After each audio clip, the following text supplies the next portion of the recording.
Sorry I'm late, very late. Just switching cameras.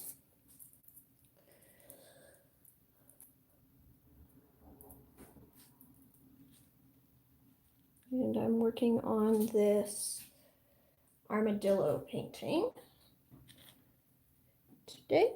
I'll just give me just a moment to finish setting up my lights and sound.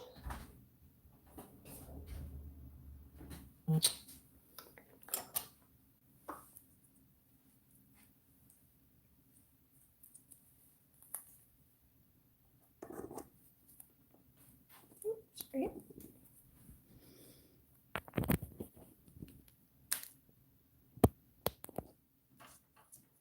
Hi, Paulo. How are you?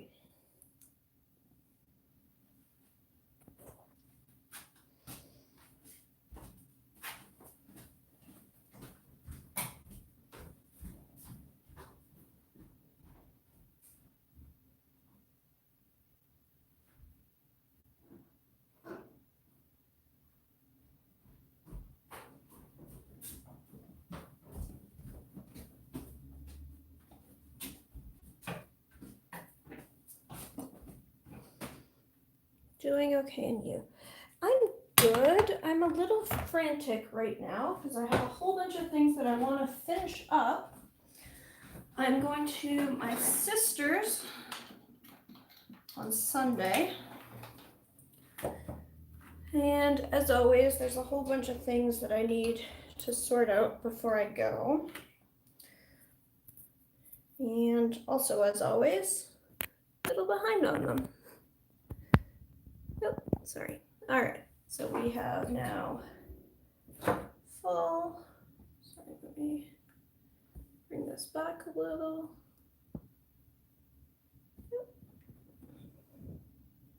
What are we doing here? There we go.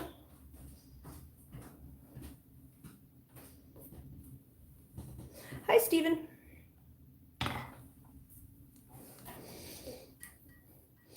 So last week I was doing some rough sketches for this piece. You can see it has now changed. I'm hoping to get it done today. Haha. But I've got video footage on 2 cameras for it. So lots of stuff to do. Let me just queue up my video so I can see your chats.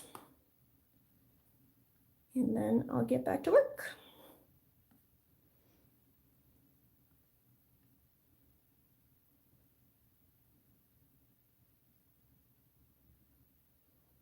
Nope, that's not what I wanted.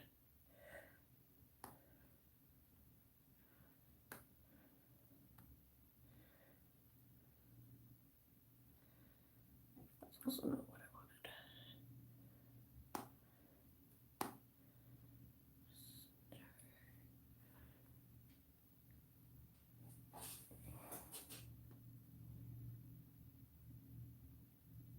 What am I doing? Lost. Where's my YouTube? Oh, seriously? You're installing YouTube? Stop installing YouTube. Start launching YouTube.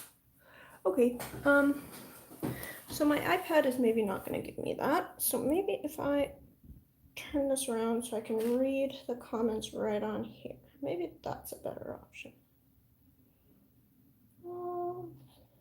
Hi, Mikey. How are you? Okay, let's see about my pictures here.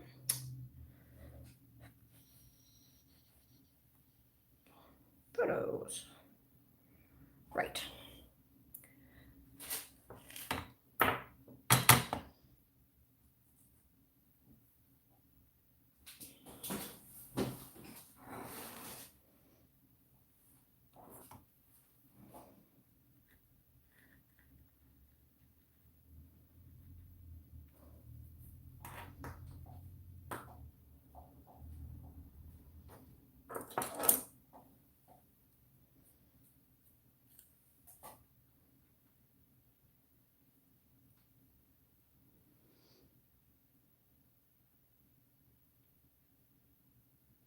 It's nice to see everyone too. So, little update. I'm starting a little late today. This will be my start time for the next couple weeks. So today I was just I'm doing an edited video that has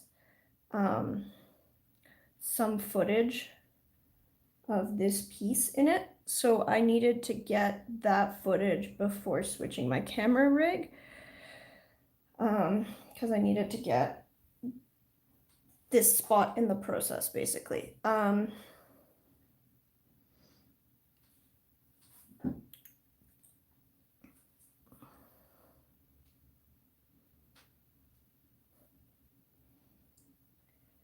So this is a, what the heck is that thing? It's a, okay, so here, I'll show you a reference picture. So you'll see the reference picture isn't quite the same because I don't have rights to this image.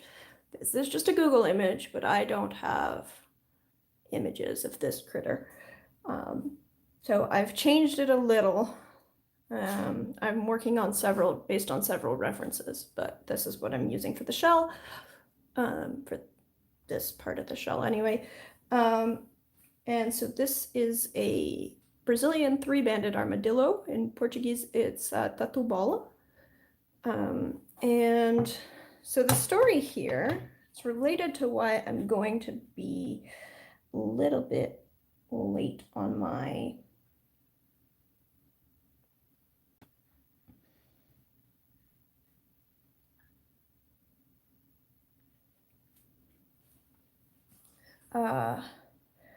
start time the next few weeks is I'm going to my sister's house. I have a 1-year-old nephew who I haven't spent much time with because of COVID. But my sister's a public health nurse, so I will be taking care of my nephew for the next few weeks. Oh boy, what's going on here? Sorry, I'll be taking care of my nephew for the next few weeks. His name is Arthur, and in Portuguese, so they speak Brazilian Portuguese to my nephew. In Portuguese, his name is Arthur. And so they use the nickname Tatu, which is like a, it means armadillo. And so, yeah, so I'm painting a little armadillo creature for my nephew.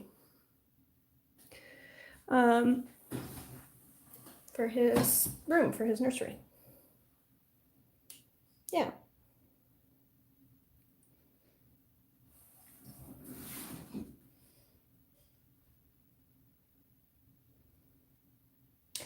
I just finished a Nile Red video. He was making semiconductors. I wish I knew. Nile Red is amazing, isn't he?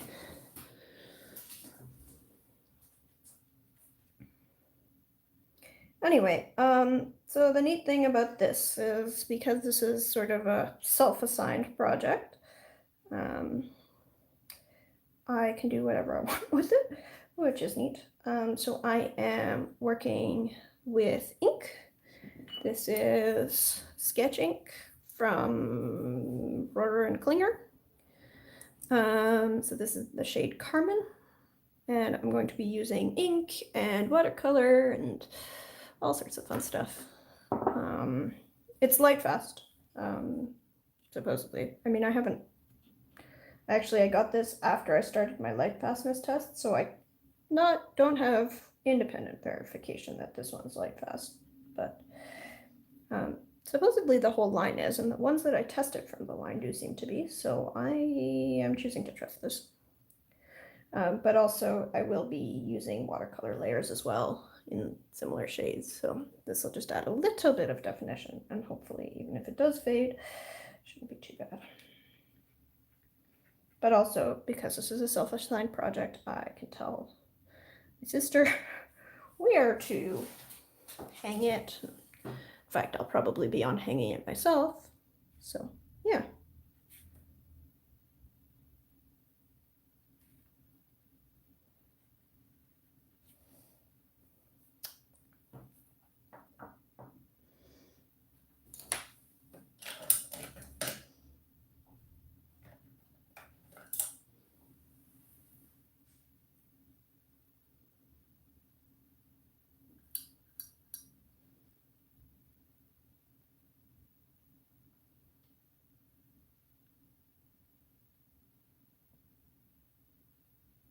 Amber says this is looking beautiful. Thanks, Amber.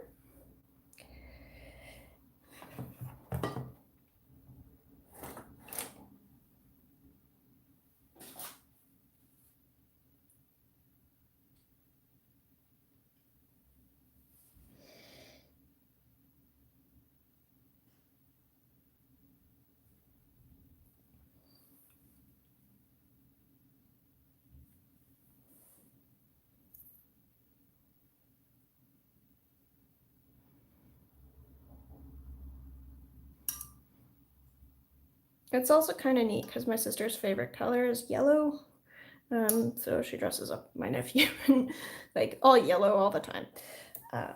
And so, yeah, it kind of works. This critter has a very yellow shell.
Let's close this for a moment.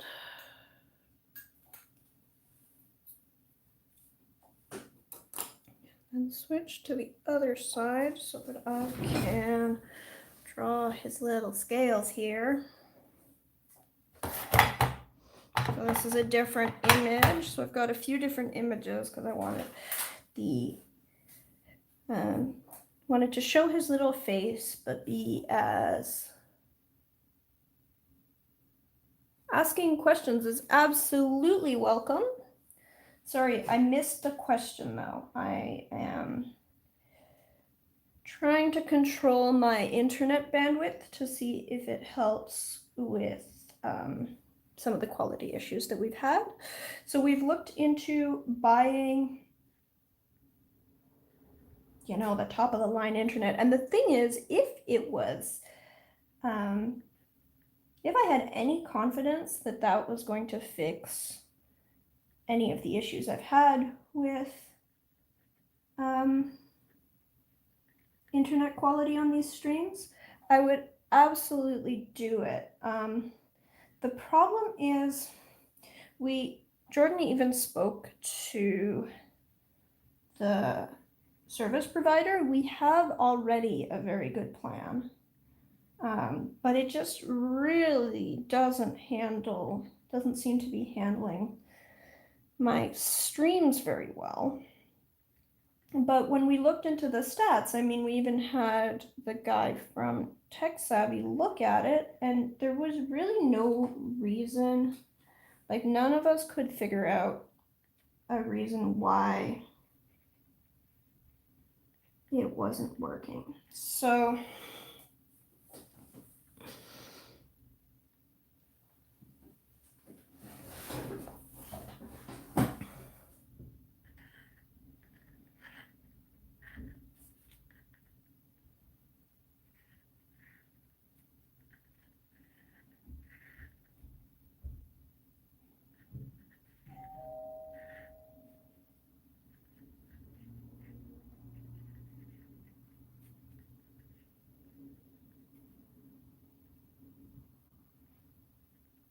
we can't really figure this out.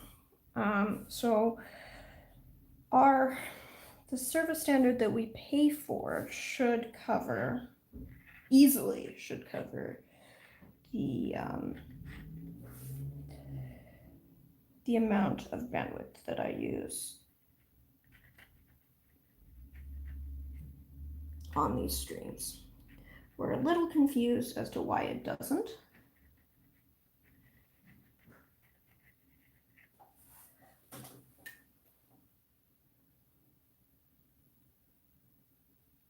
Okay, sorry, what are we having? The art store offered, okay, sorry, I'm gonna scroll back. How come my name is blue? I am a moderator or whatever today? Yes, Mikey, you're a moderator.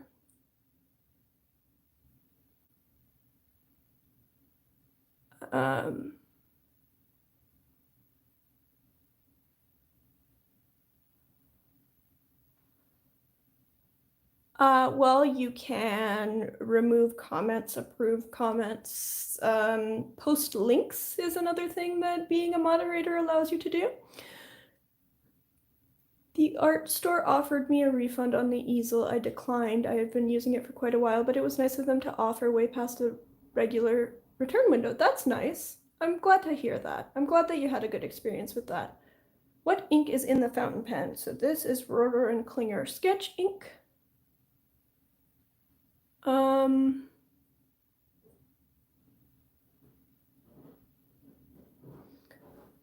Does Schminke seem to bloom more easily than other brands?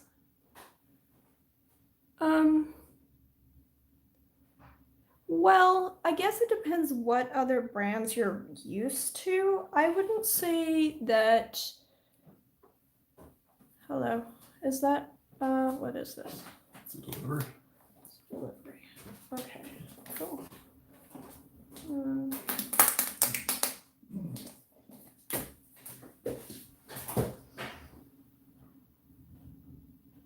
Sorry.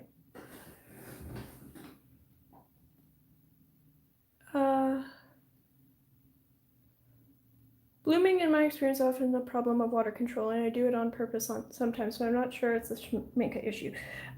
Yeah, so it is a water control issue for sure. Some pigments will bloom more than others, so if you have different pigments in Schminke than you do in other brands, that might be part of it. In general, what happens is when you have, for blooming, is you'll have one area of paint that is wetter than another. And so then,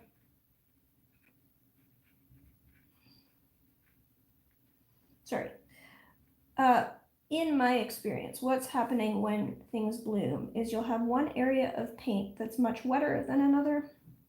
And so then it'll push the paint away. So some pigments will be more prone to that than others, and some formulas will be more prone to that than others.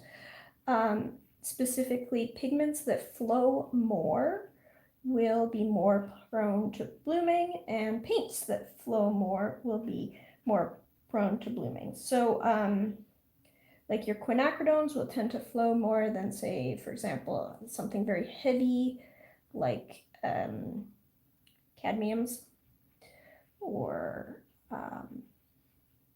like your earth tones aren't likely to flow very much.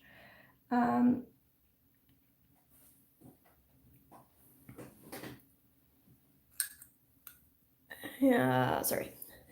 So if you are having issues with flow,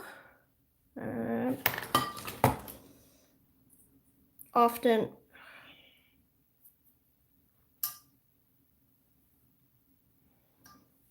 let me just get some more, sorry, kind of distracted working and painting and doing other things. What will often happen is you will have, yeah, you put, you'll have a damp area and then you put something that flows more against it, and it'll back run and it'll make all sorts of patterns in your paint. And the way that you can, sorry, you can solve that to some extent by, like really it's a water control issue, but you can, some paints will show it more. So like Core will show backgrounds a lot because they have such a high flow formula. I wouldn't say that Schminke is particularly high flowing, but if you're used to some of the Asian brands, like if you have a lot of Holbein or I don't know, I don't really have experience with Magello, but I think I've heard that they also don't really use a huge amount of flow agents. So if you are used to paints that just stay put where they are, you might find that you have issues with paints.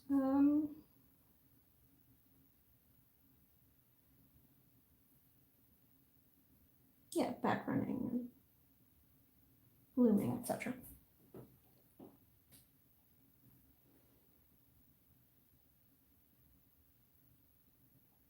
Wetter paints equals weirder blooms and tendrils.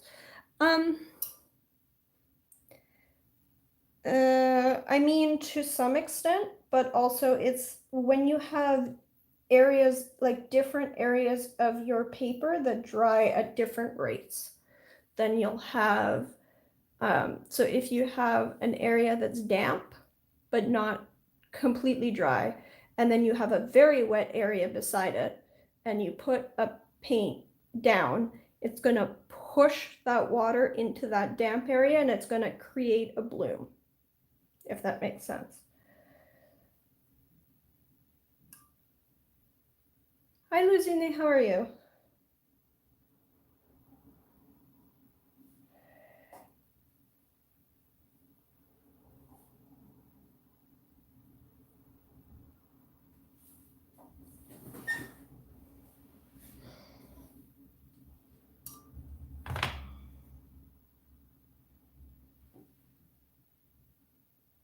Stream just vanished for me. That's upsetting. Anyone else having issues with the stream? My stream still looks fine.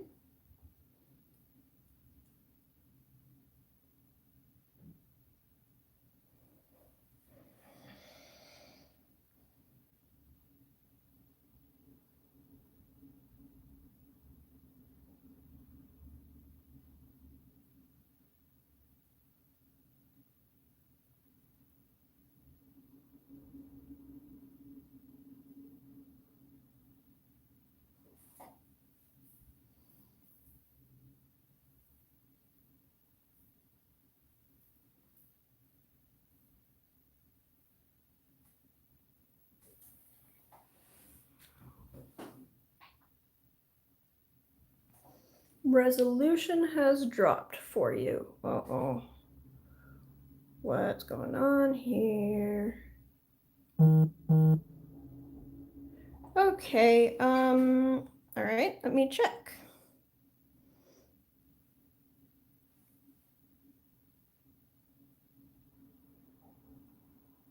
Should be okay.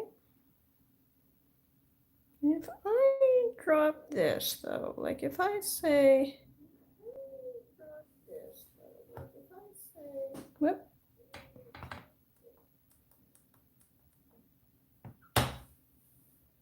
Okay, so I am gonna deliberately set my quality low. Yeah. That seems more stable. Okay. All right, well, keep me posted, guys. And if anyone has advice on networking stuff, how to get a stream that's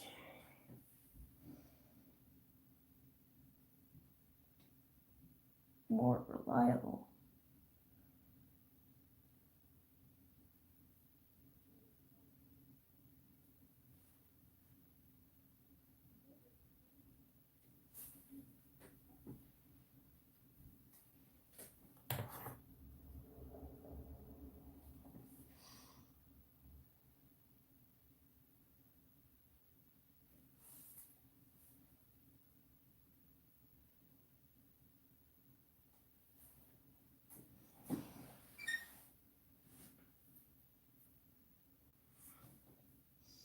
Do you have a recent router? Well, we've looked at updating our router. It is fairly recent.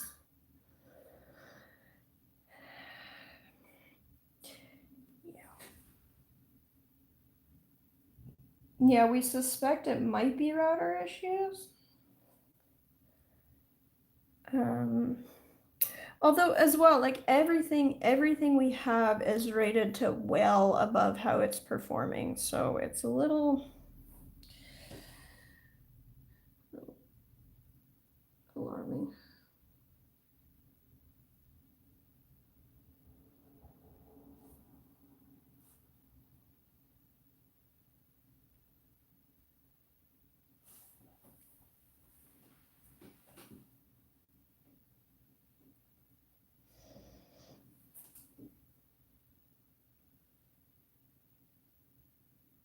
Try upgrading to a business line.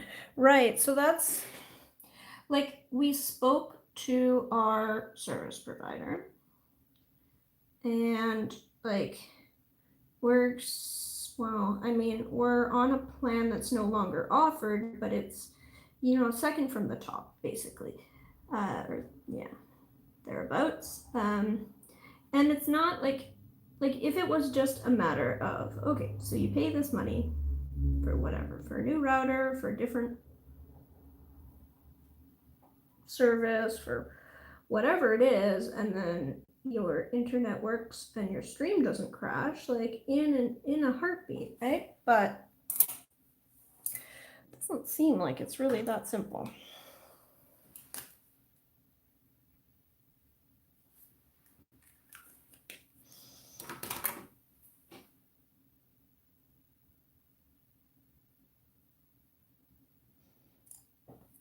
The Ukrainian watercolor brand Rosa Gallery sells PY150 as aureolin. Yes, they just introduced it. So I got the dot card, and I think they had already introduced the aureolin, like their PY150. They also have an aureolin green, which is it's a convenience mix, but it's made with PY150, which I'm pretty excited about.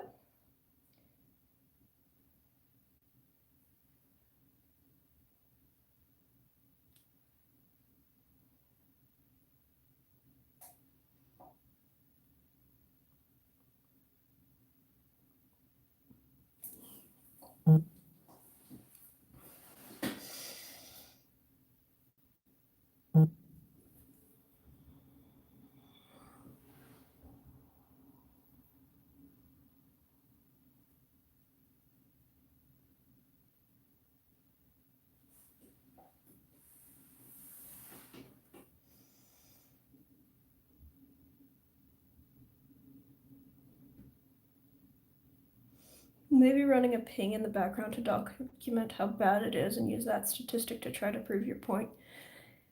Yes. Yes. So that's maybe the next step.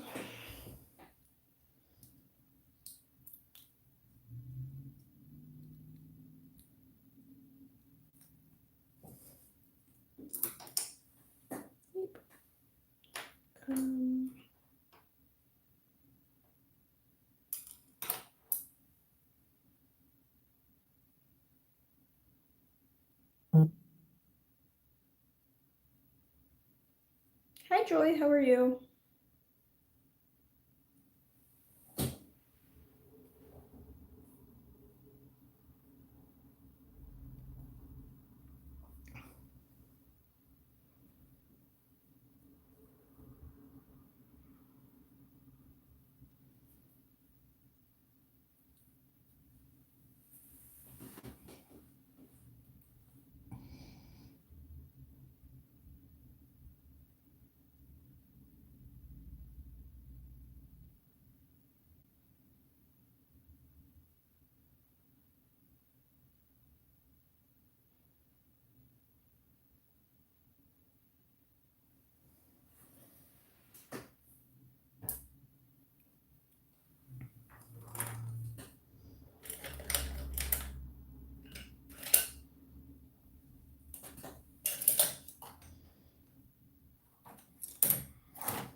I'm gonna move this over here so that I can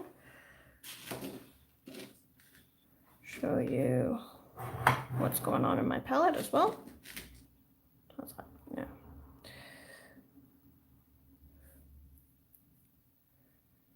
So you'll see I have just an absolute mix of nonsense in my palette here.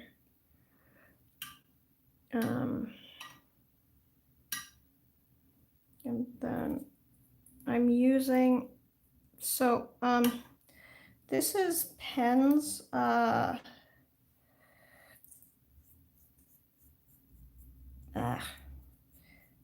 quinacridone gold.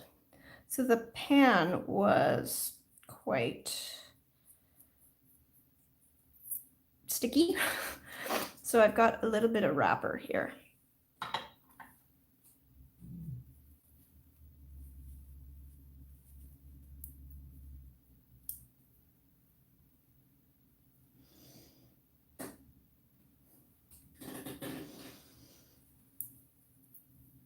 Pretty Doffy. I can't even spell Doffy. Okay.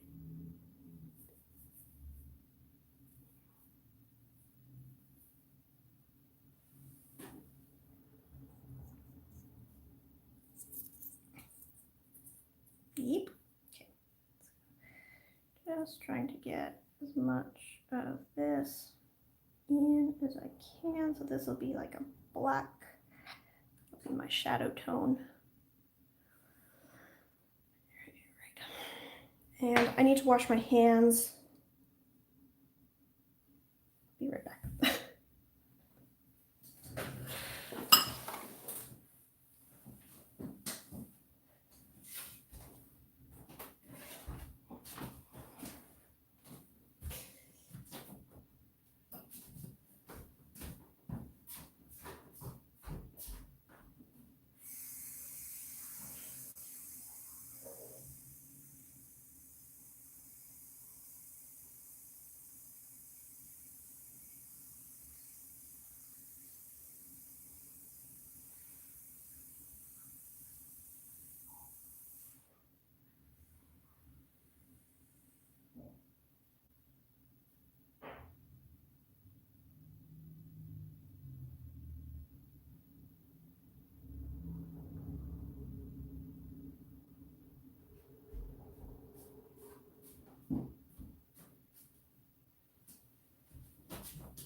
Dopey, there we go. I found my letters.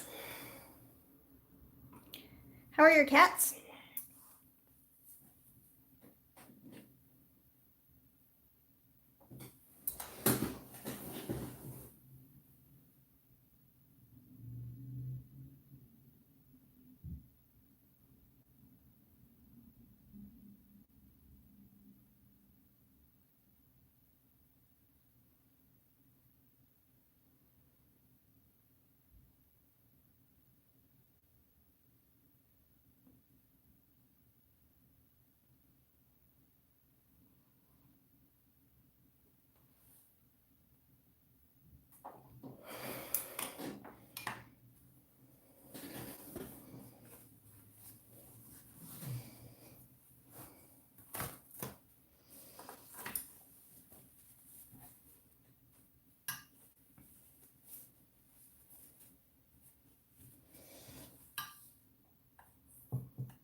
Oh gosh, I hope that your sketchbooks are not, you know,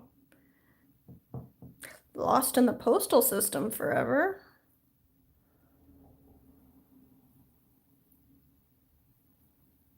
Okay, so that's nice, flowy color there. Oh, it's not lost. Oh, you know exactly where it is. It's just not with you.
That is so frustrating. Oh my goodness. I'm so sorry you have to deal with that problem.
Yeah, so this is the background's gonna get a little bit more, well, it's gonna get some more depth to it, but I am trying to keep it pretty loose.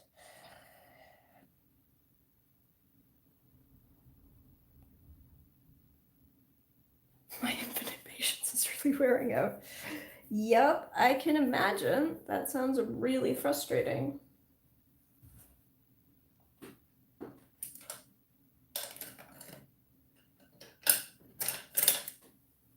Like, it's one thing to be delayed, but like, you have your package, just finish delivering it.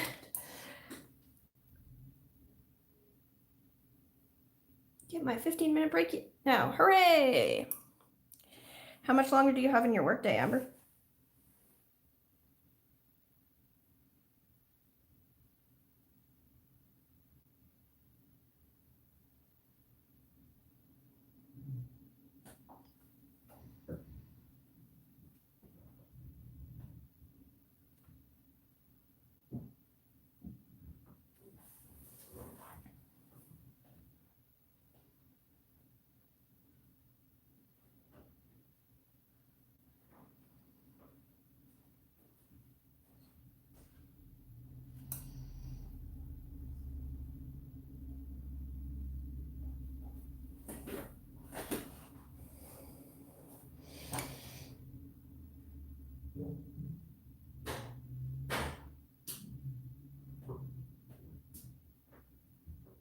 Hi, Luigi.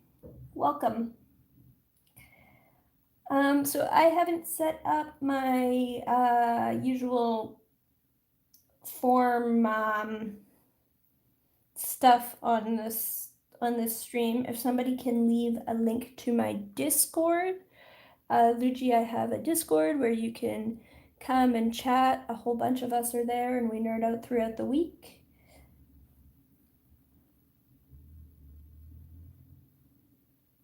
Jello watercolors for my mom. That's awesome.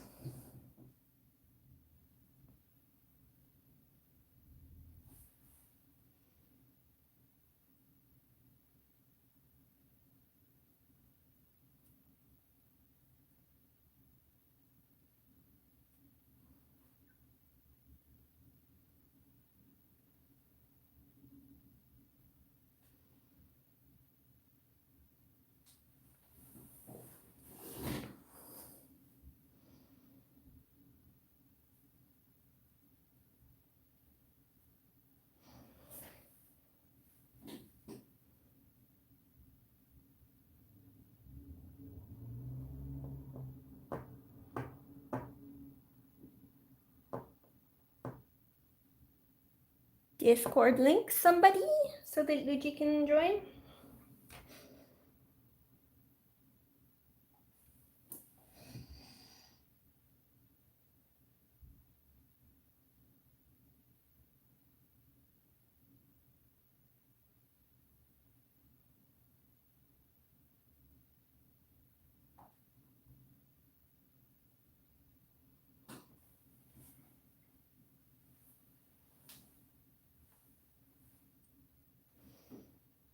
Awesome. Thanks, Joy.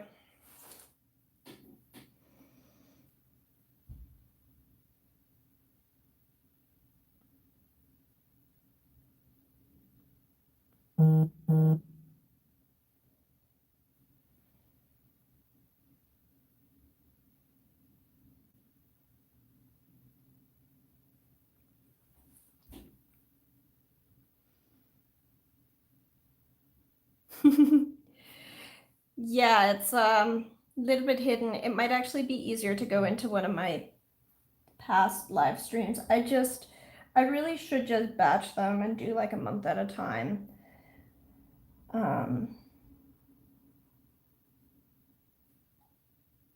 There's got to be an easier way to set them up too. But because I'm streaming from my phone, I set up using the phone interface, and then I have to go back in on my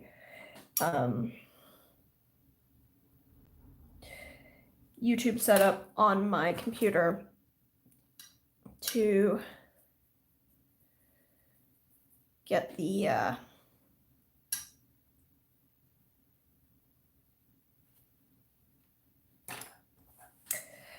get all the descriptions and stuff in.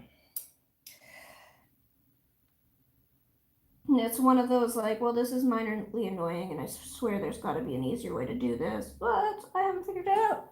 And you know, while I'm setting up a stream, is never feels the time to really be investigating that.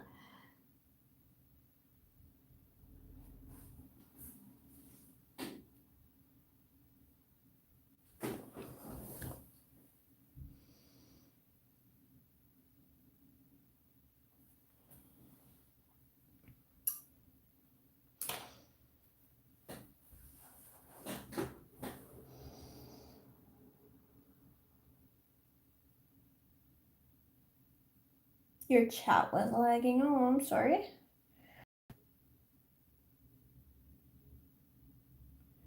About 2 sets of smelly M. Graham. I'm unlucky. I'm reluctant to experimenting with anything that has honey in it. M. Graham is smelly. I don't think that that's a honey thing. Like, I've used honey paints from all sorts of brands. M. Graham is smelly and other ones aren't. Yeah.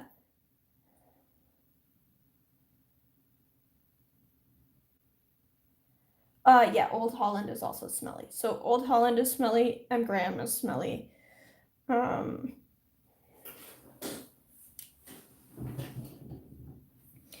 So Old Holland is smelly. Old Holland is a special smelly because they use hide glue in their formula.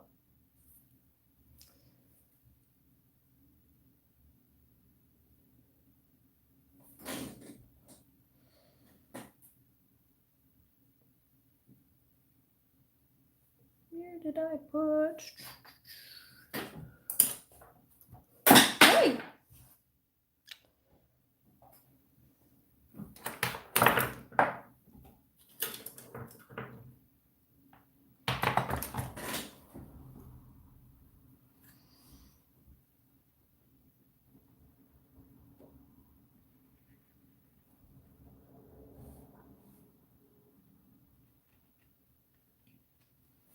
Okay, I need to clean this up on a separate paper. Get this running again. Good. Okay. My Winsor Newton gouache smells like floor cleaner. Ammonia, maybe. Okay, that's interesting. I only have a very little bit of Winsor Newton gouache, so I'm not really sure. All right, I'm gonna switch to pictures. That's what I'm doing. Pictures. Right.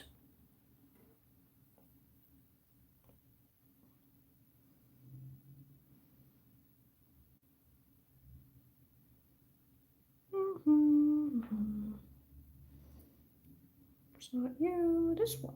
That's the one I want. Okay, so I want to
doesn't hold fast.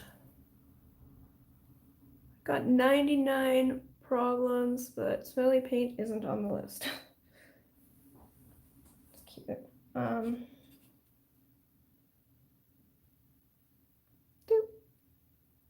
I get you, but for me it was a new experience as I have very few tubes.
So then, let's close this up.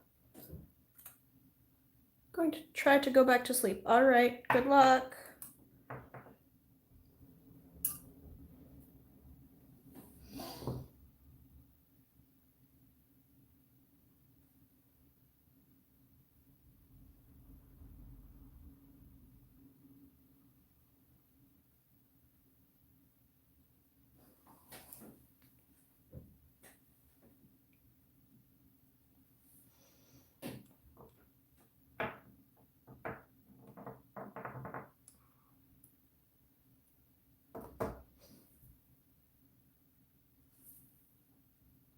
What have we here? Sorry.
Capital G is difficult, but the most important letter in the alphabet for me.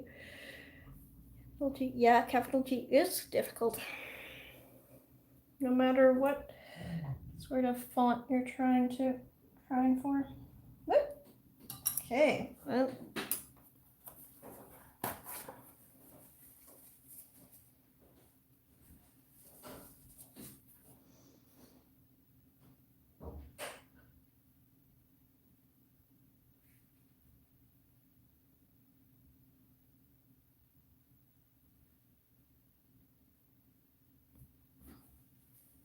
Okay, I'll be right back. Just need to grab something.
Sorry guys, I'm just kind of starving, so I had to cram something in my face.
All right. Let's see.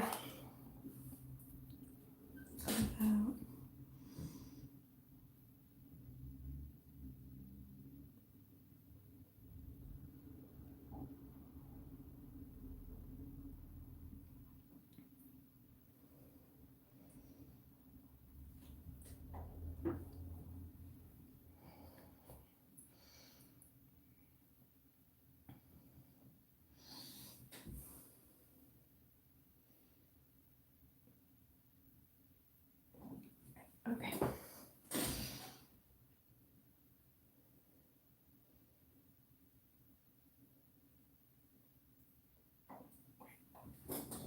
There we go. And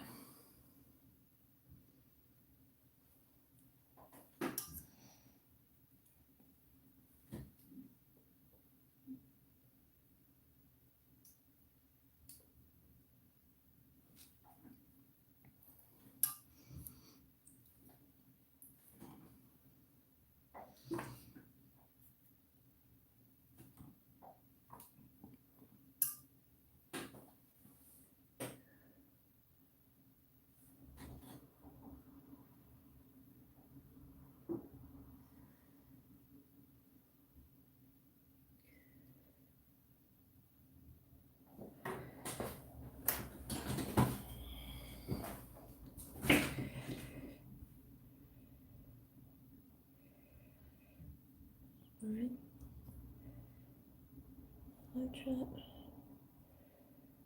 That's looking so good. Thank you.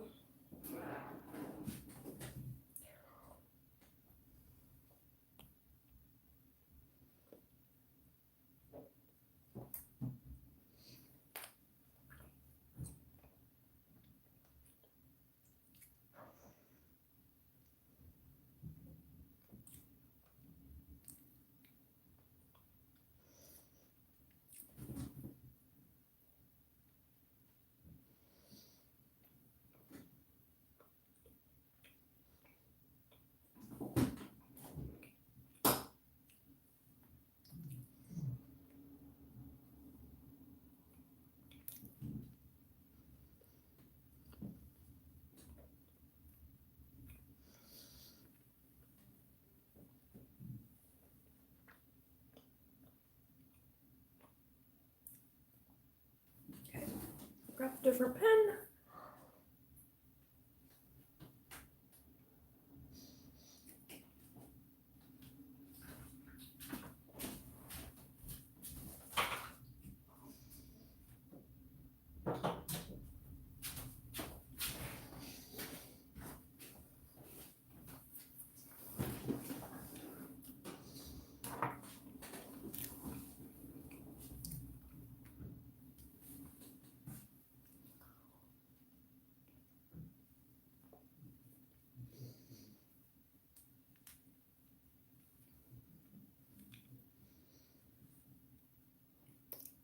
Mm-hmm.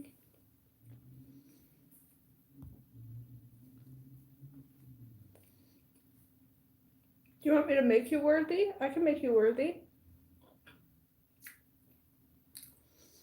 There you go, Gabor.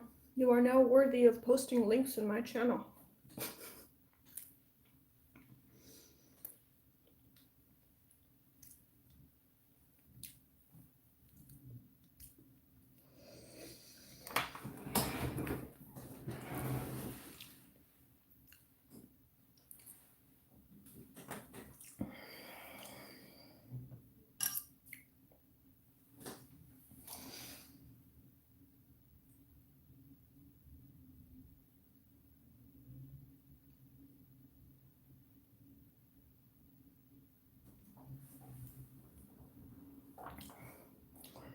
So, the video that I'm recording, so I've started just taking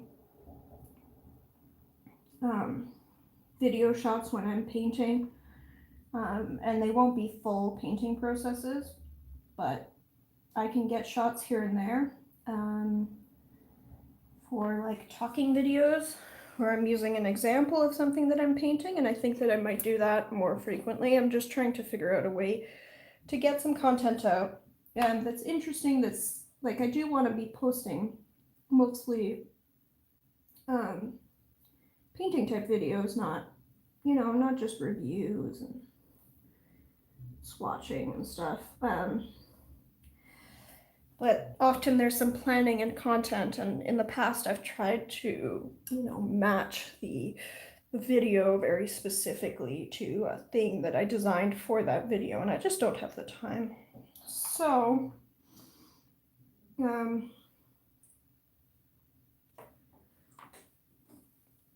with this piece and a few other things that I've done recently, I've started just taking video, and then I have a long list of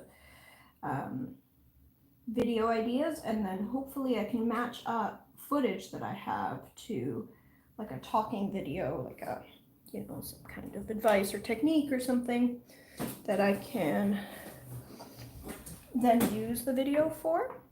And so where did that go? Where's my Quinn Gold?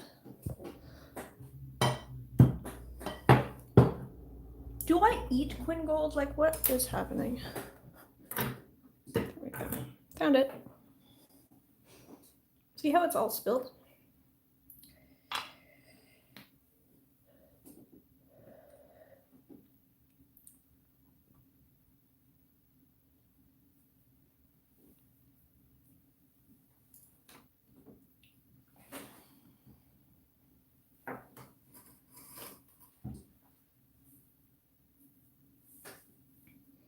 Anyway, so this video, I started just recording, and I didn't really have a plan for it. And then I realized this is a great example of all the ways that I used to, like all the things that I used to worry about when I started watercoloring, about, mixing the right amount of, mixing the exact right shade and mixing enough of a mix and having a very detailed drawing before I start, and all of these things that I used to worry about when I started watercoloring, but I don't worry about anymore. So hopefully I get enough footage out of this through this process that I can make a video with that. We'll see. This week has been a little chaotic, so I'm not quite sure that I'll get all the things that I wanted to do done, but that's life.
So actually, I think that here I'm going to just take this whole area, take some of this, and I am just going to mix darker shade here, and I'm just going to do this whole thing. Now in here, does that get, yeah, it does get shaded, okay. All that and all of that. Let's get you all darkened up.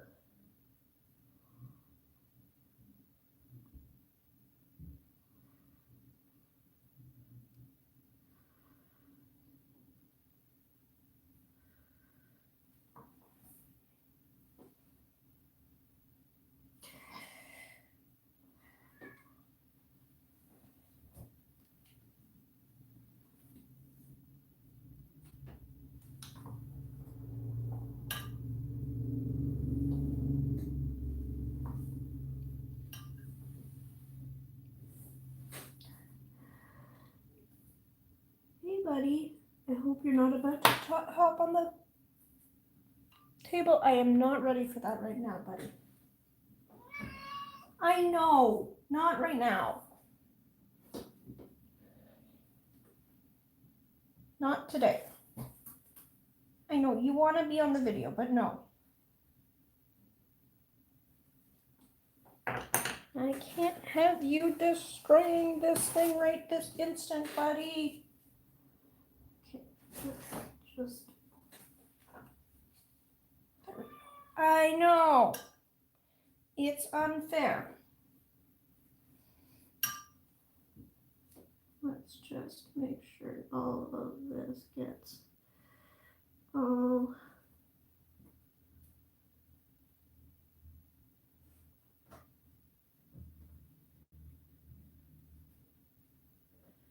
darkened up. Yep.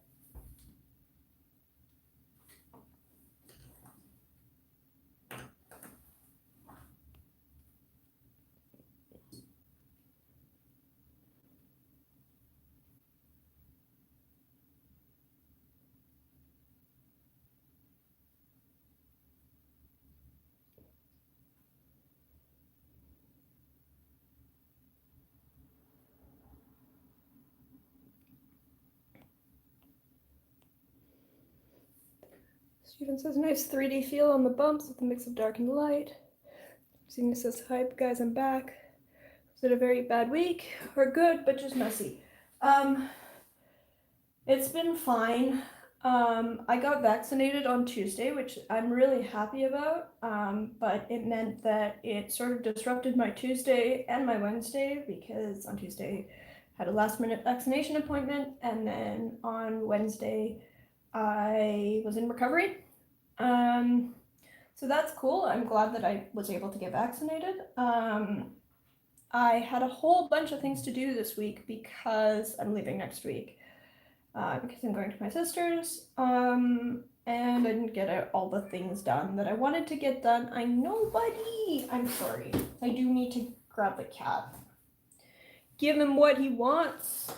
Give the people what they want. All right, buddy. Merwell, you must be on camera. You won't be happy until you're on camera.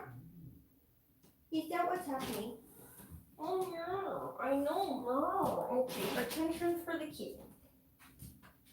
We will give attention to the kitty. Let's move these up. Ooh, ooh, nope, not like that. It's a little too much up. Sorry. Okay, no. All right, down you go. No, you just like the idea. You just want to assert that you have the right to be on camera. You don't actually want to be on camera. Is that what's going on? Apparently that's what's going on. Sorry, guys.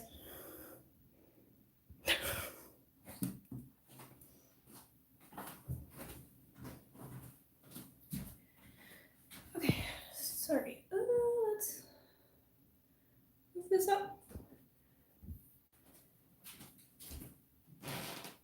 No. Read the bug. Hi, bug.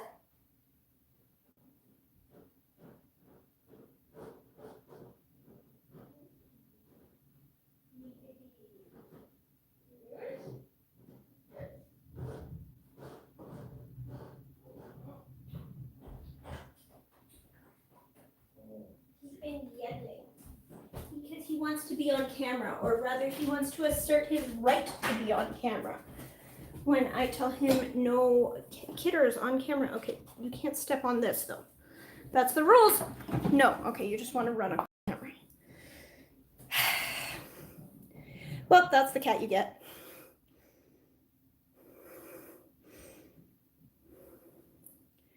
Yeah, anyway, so it just disrupted my plan for the week, which is fine. I'm glad I got vaccinated. But nonetheless, I didn't get all the things done this week that I wanted to get done because vaccinations, life gets in the way, etc. That's just how life works. So,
So yeah, that was my week.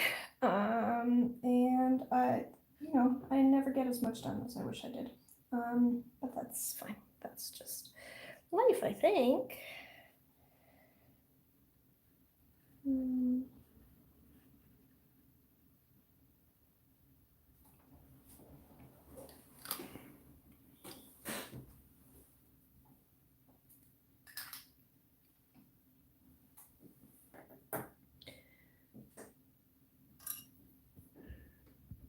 And we can bring this back down now. The cat has asserted his feline rights.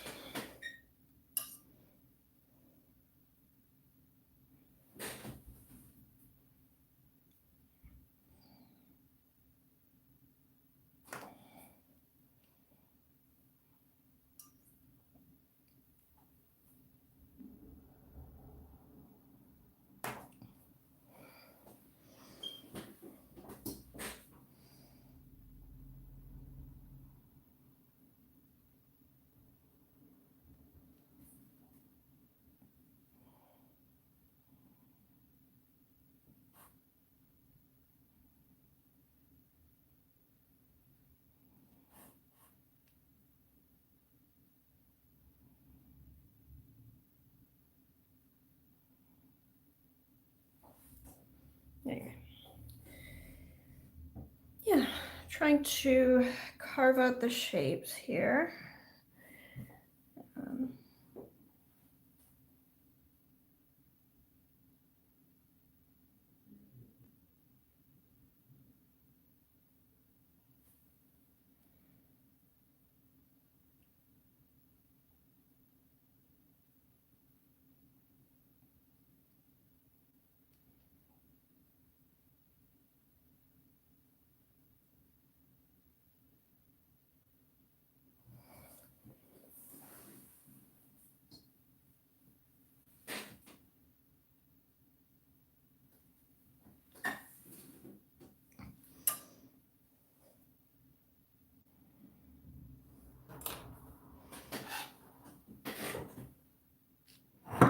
So what is everyone else up to?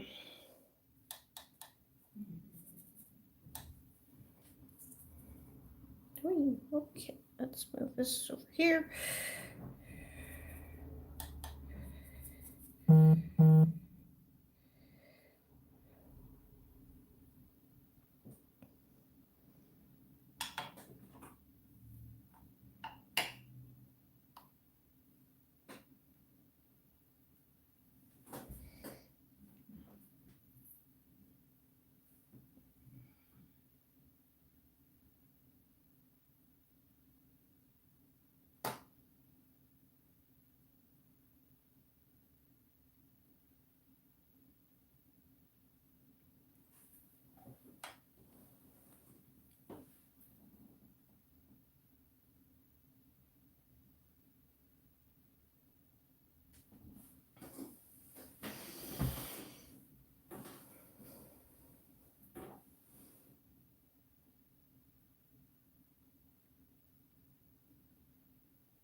The whiskers are a mask. Yes.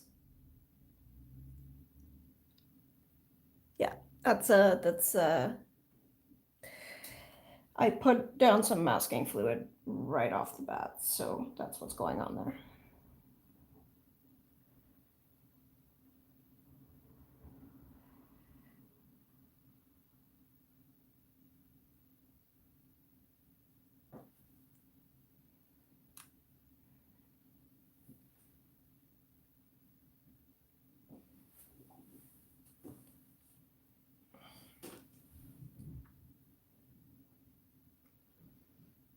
So then once I pull up the masking fluid later, then I'll be able to darken them up some more.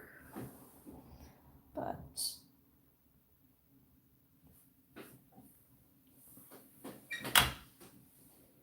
yeah. And I might do another layer of masking fluid on some of the patterning. Like if you look at this reference here, you see how there's some patterning on the shell itself. I might throw down some masking fluid before putting in all those details to bring out some of that detail and mask, and then I can just put a nice big wash over it. We'll see. Just sort of experimenting.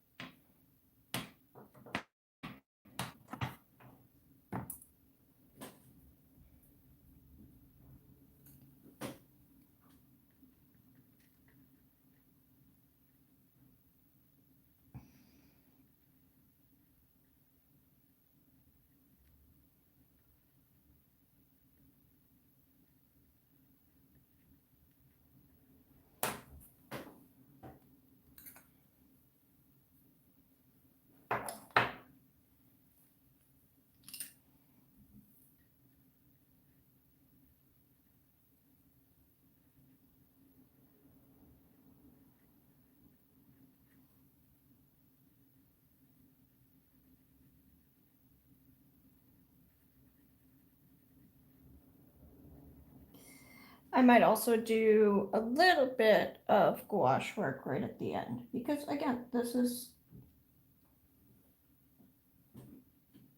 a project that I set for myself, so I can experiment with different things. I can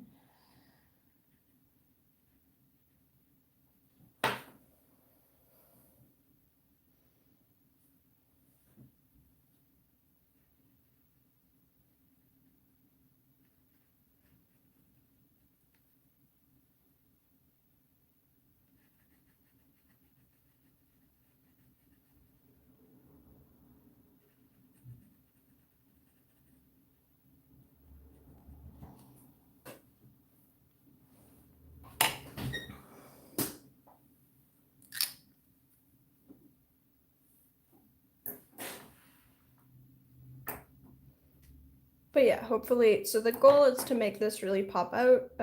So trying to get this 3D shape, so that's why I did this really loose wash of the whole shape first, and then I'm just adding in the texture. And then for the background, the whole background is going to be fairly loose, although I will have a little bit more depth up front so it doesn't look like he's just floating in space, you know, that he'll be in his environment. But it'll be like a brownish purple, like a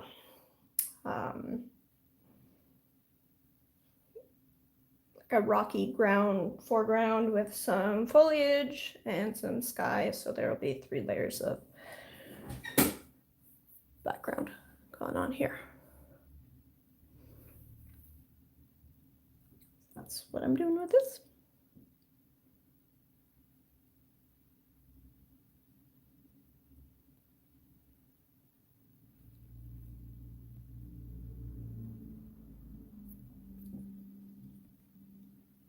Yeah, so I'm showing up at my sister's house on Mother's Day, which is another awkward thing. I should figure out what I'm giving her for Mother's Day. I mean, I'm taking care of her kid. That's the big thing, but you know, it would be nice to have something to give her. It's actually like because as much as she needs the childcare, it's also, you know, I'm sure that I'm interrupting her life and just generally being a bit of a bother. Okay, so then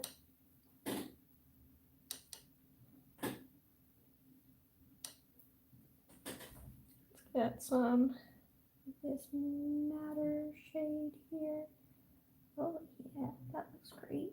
Okay, and I can just sort of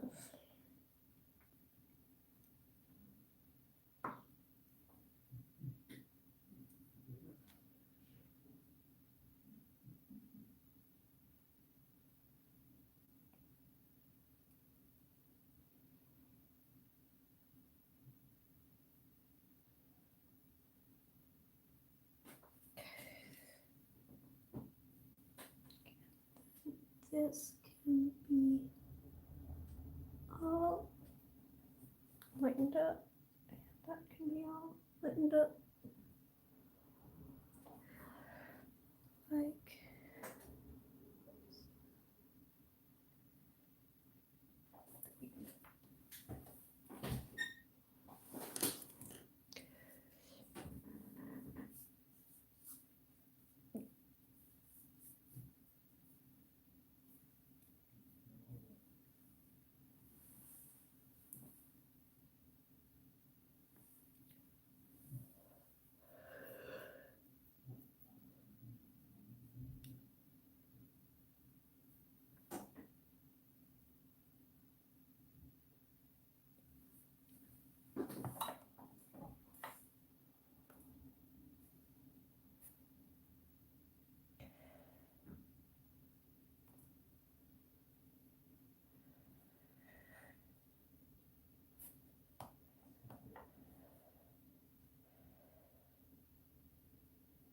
oh, what if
clearing up space here.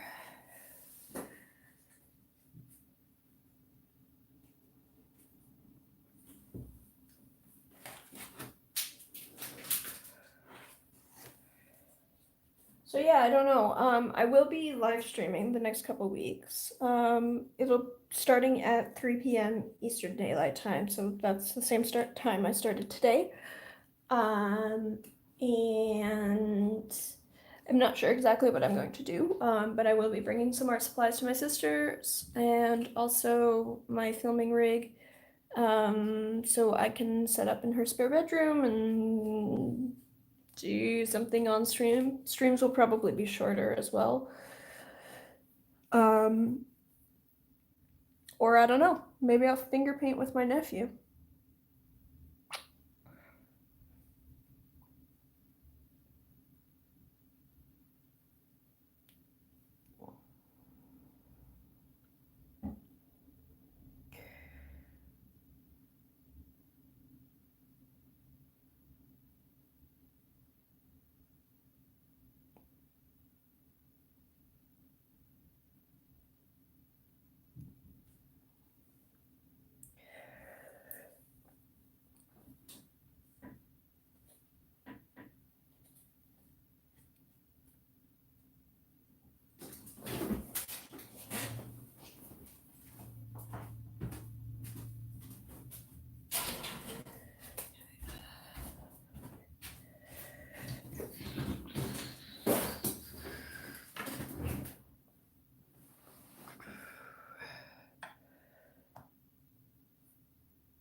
Sorry if she already said this and I missed it, but is there a special occasion? Okay, so this is a Brazilian three-banded armadillo, a tatu bala. I am going to visit my sister for 2 weeks, starting on Sunday. She is a public health nurse and has a 1-year-old little baby. So his name is Arthur. So they speak Portuguese to him. So Arthur, and his nickname is Tatu. So I'm painting a tatu bala for his bedroom. So that's what this project is, which hopefully I will somehow magically finish in the next couple days before I head over there. And then I am taking care of my nephew because my sister, she's on it was supposed to be a 6-month contract. So she started when my nephew was 6 months old. And it's a contact tracing job for COVID. So it's supposed to be over by now. Her nanny has moved on to other things, so she doesn't have a nanny, but obviously her contract has been extended because we're still really in the middle of COVID. So she is still working, but she doesn't have a nanny, so now she's doing, now family members are taking turns taking care of her kid for weeks at a time. Yeah. So I will be going to my sister's for 2 weeks, taking care of Tatu,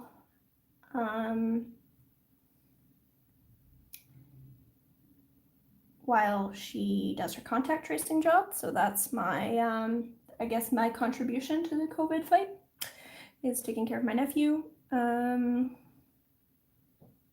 But yeah. I'm really glad that I got vaccinated before going, because that was a major concern. Both my husband and I have some additional health concerns that we were a little, not thrilled about additional exposure, but we thought it was worth it for me to go help with my nephew. But we were able to get vaccinated before I leave, so all good. Everyone is happy.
Anyway, it's kind of fun to have these projects where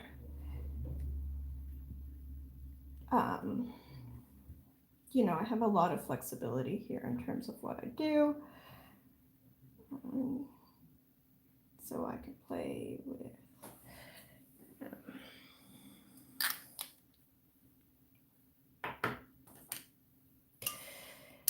including ink and trying different techniques.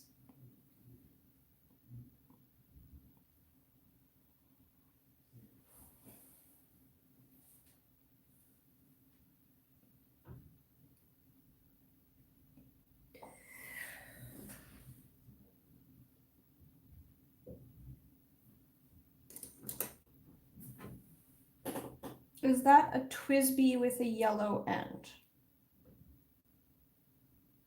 Sorry, which?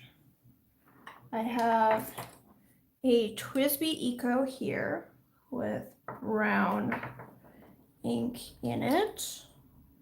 So this is Documentus Artist Brown, I believe. And I have a no name, like this is, I don't know, this is a Chinese pen with this orange ink in it.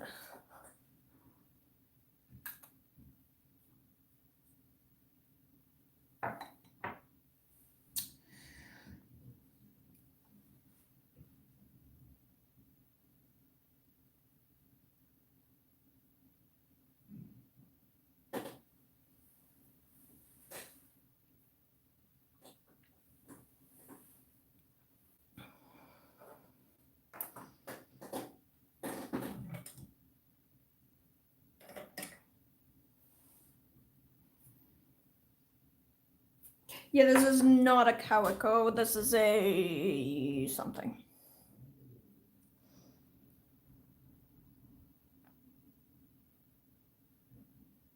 Didn't know TWSBI came in color. Well, the TWSBI Eco does. It comes in all kinds of colors. So there's, like, they release a whole bunch. So there's this one. I have a green one.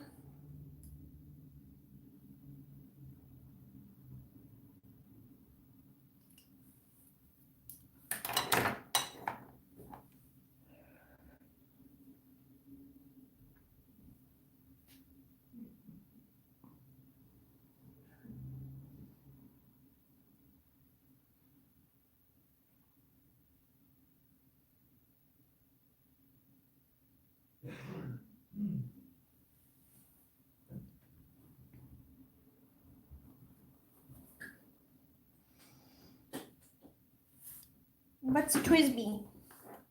It's a pen brand that makes fountain pens. They make these pens that have a piston filler system. that are like relatively affordable for piston filler fountain pens. Like piston filler fountain pens, if you buy from most of the big brands like Sailor or Platinum or something, they're going to be absurdly expensive. TWSBI fills that like middle market, so these are, I don't know, I think in the US they market for about $30, or even less. It might be 25. I think it's 30. Do you have them for different ink only or also different nib widths? I mostly use fine nibs. I've experimented with some different shapes of nibs. So like I've got a bent nib in this one. But I don't really enjoy working with the bent nib so much.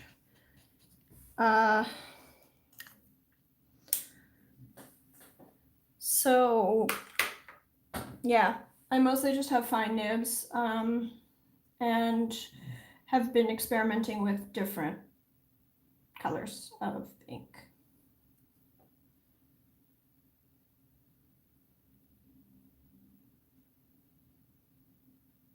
Although I have been thinking of, okay, I do have, you're gonna be able to barely see this. So this is used to be the Namiki Falcon. It's now the Pilot Falcon.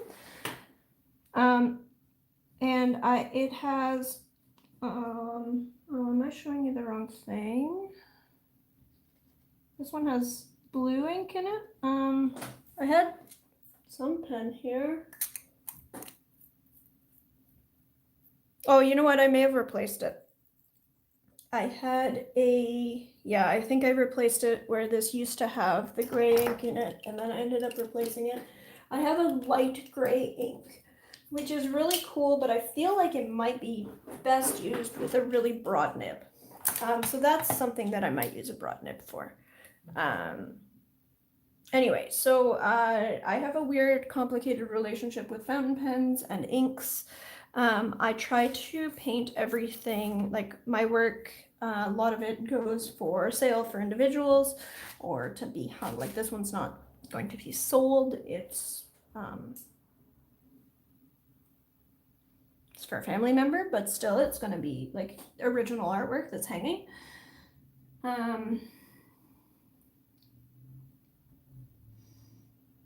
I like the Eco Tea over the normal Eco. I don't think I've tried the Eco Tea.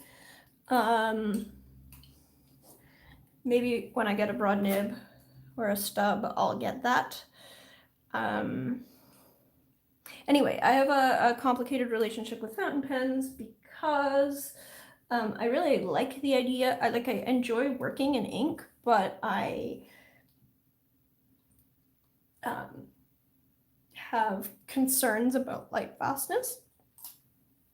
And most fountain pen ink is not remotely light fast, and even the stuff that is, like, they won't tell you what pigments they're using at all. So, you know, it's just a different market. So I've started exploring fountain pens because I really enjoyed doing this sort of stuff where I have colored ink and it adds a little bit of a definition to my painting. I can use different colors and it's sort of a shortcut to create texture. Yeah.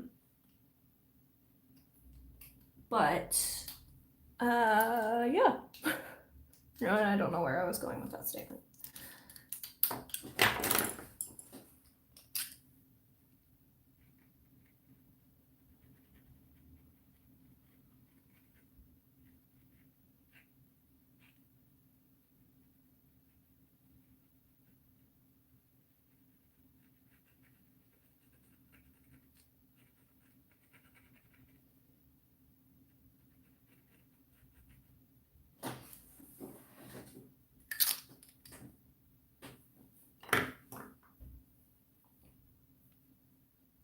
I have the same brand as 50 years ago, Speedball, just a couple of pens and a few nibs. Well, that's awesome.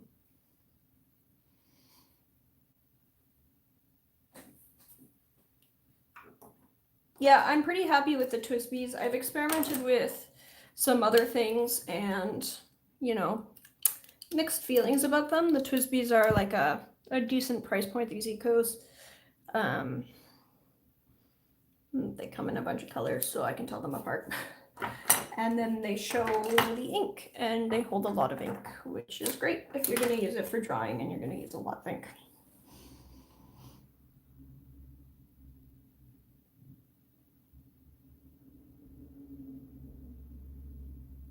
But yeah, I'm not like, you know, I'm not a fountain pen collector. I don't really know anything about it. I think it is the drawing feeling that is appealing as well. With fountain pens, isographs give a much finer ink line, strong blacks, but are less comfortable to work with. Yeah, so I started out with more like technical pen and fine liner type work. Really, for me, like I'm also, you know, I would be happy with one fountain pen that just had black ink, but then I've sort of really started enjoying playing with different colors of ink, and creating, you know, a little bit of line definition without it being like a cartoonish, you know, here's a line.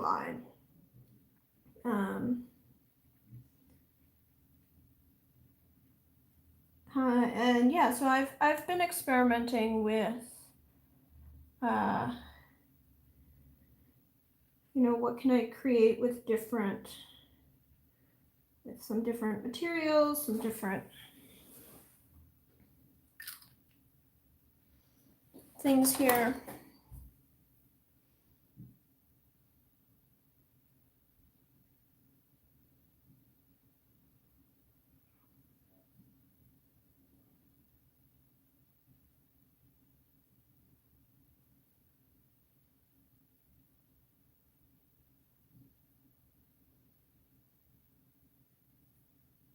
Yeah, I'm trying to like limit how much I just dive into buying fountain pens. Because the truth is, like, especially because I'm using pigment inks, like they will dry in the pen, right? If I have too many. So, you know, just choosing a few different colors that I use all the time and then making sure I use them.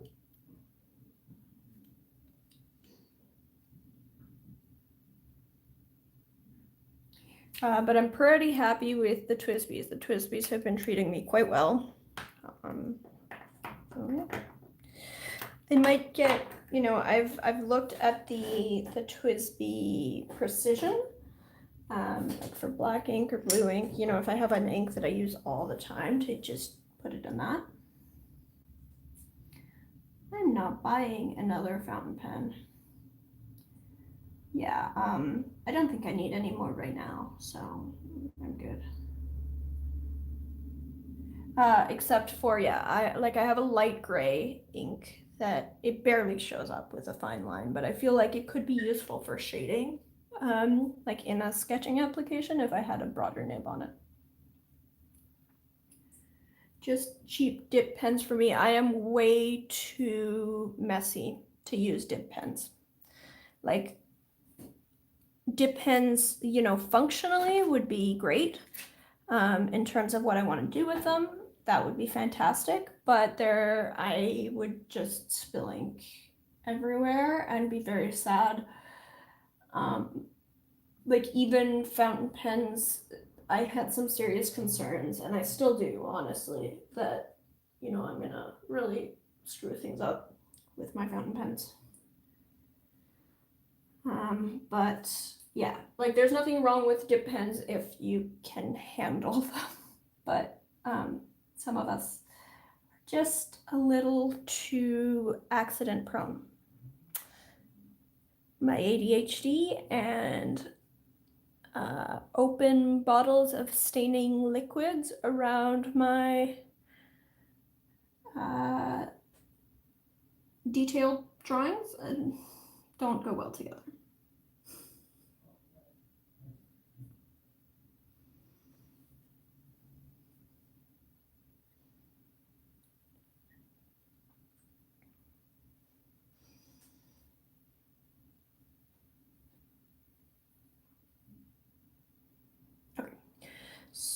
that's that. And let's get another little bit of this over here. Some more of the purple. More purple. Yep, that's the one. I would put the ink bottle in the middle of a foil pie plate, but Stephen, we've had this conversation before. That works fine as long as you're not prone to then forgetting. I don't have a short-term memory, so I would forget that I have a pie plate here, put my arm down, and spill pie plate, ink, everything. Like, it's not just drips that I'm concerned about. It's spilling all over. Because I don't have a short-term memory. I don't.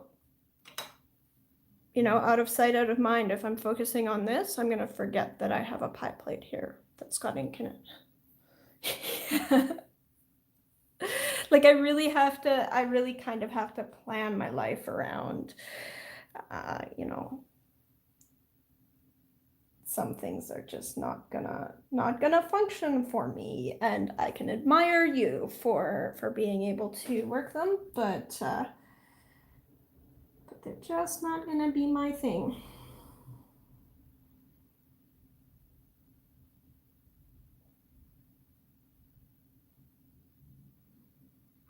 I've looked at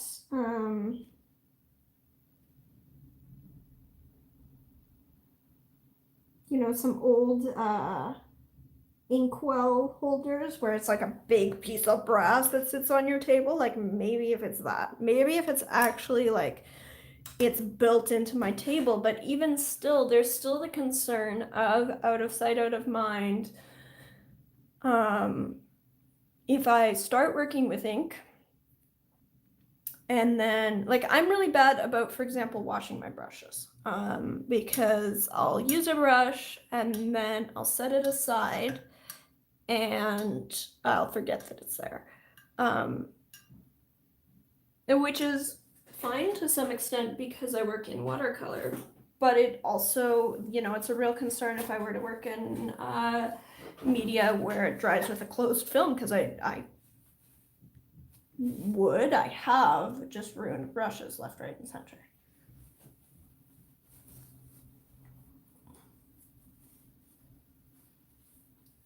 One of those coming back to me. Well, I mean, you know, it's not a criticism. It's like, honestly, admiration. I look at the way that some people work and it just, you know, I'm not capable of some things. And so I need to structure my life. I need to structure my work in a way that I can function with. Maybe a very tiny inkwell, but then I have to fill a very tiny inkwell. You know, I have this concern about even fountain pens, because I need to fill a fountain pen, I need to fill it from an ink bottle, and then I need to remember to close the ink bottle. I need to keep track of the fountain pen. It's one thing if I have one of them, but suddenly when I have four, you know, that's 4 things to keep track of, and I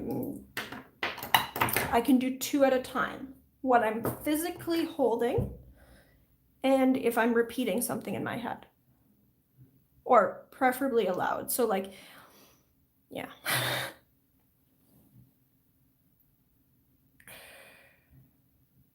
You really mean you have no short-term memory or general clumsiness, forgetfulness? I have ADHD. In particular, I have the primarily inattentive type. I have severe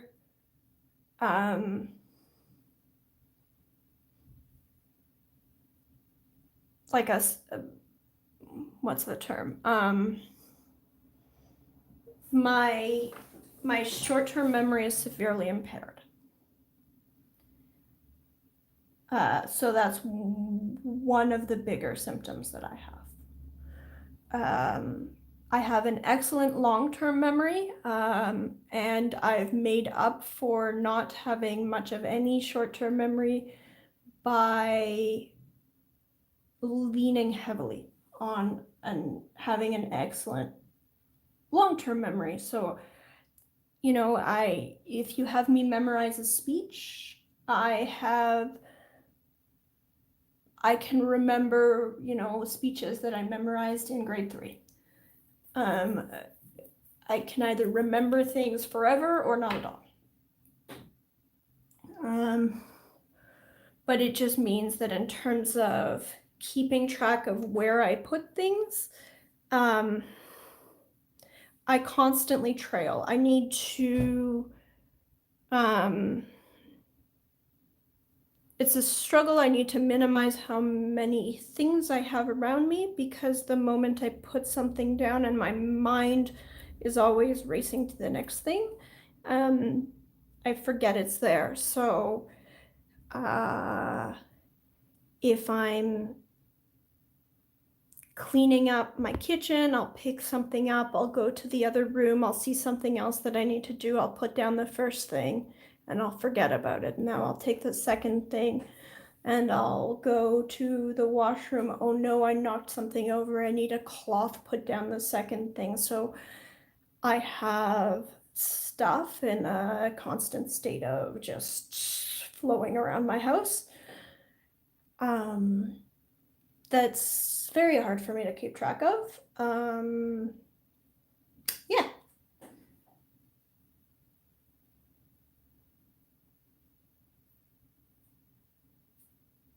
So it's not that I have absolutely no short-term memory. I might have a little bit, but it's like effectively you can model it as I have long-term memory. I don't, in terms of like what I am physically working with right now, very little.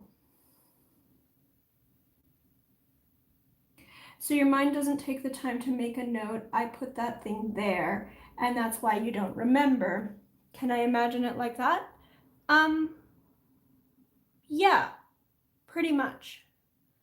So in terms of organization systems, you know, I can keep my kitchen somewhat in order because we got all glass front cabinets. So I know I can see where things are. And so everything's arranged in a display. Visible storage works really well for me. Yeah, if you think about, for example, like drawers, if you have drawers with stuff in it, you know, sometimes I'll be visiting someone and I'll say, oh, where can I find a pair of scissors? And they'll say, okay, so go to the kitchen and on the second drawer down, you know, it's behind the whatever. There is no way I would ever remember that in my own house.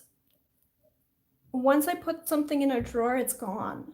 I might remember that it's in a drawer, but in terms of mapping where in the drawer, which drawer, I have a set of shallow drawers under my desk where I keep papers and my scanner and stuff. And literally to find anything in them, I open all the drawers.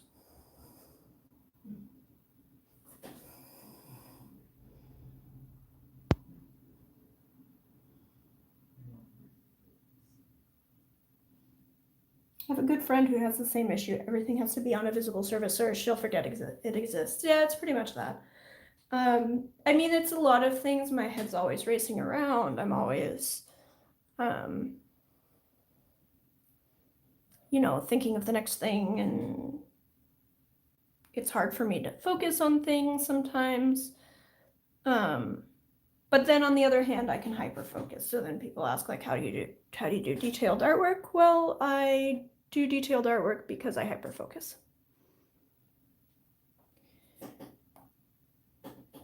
Can you use a review process or something to push short-term information into longer-term memory? I mean,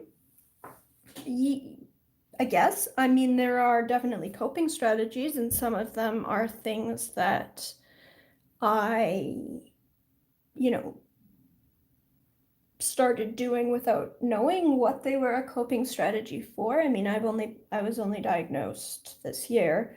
I got through an engineering degree.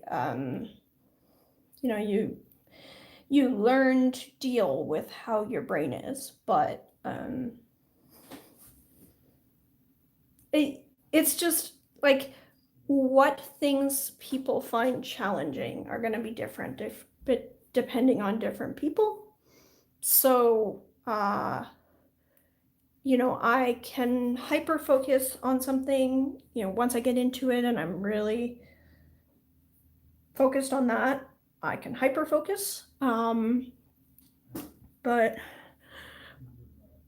if you just give me something that doesn't interest me, even if I know that I should do it, I can, you know, have this internal struggle with myself and just not be able to force myself to focus. It's a dopamine issue and a norepinephrine issue.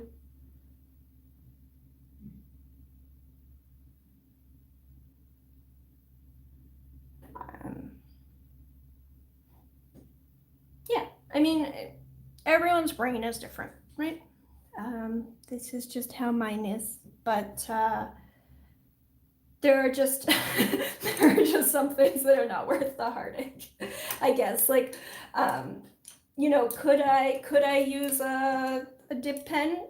Yeah, but you know, I know myself well enough to know how that would end. So maybe that's not the media for me, right?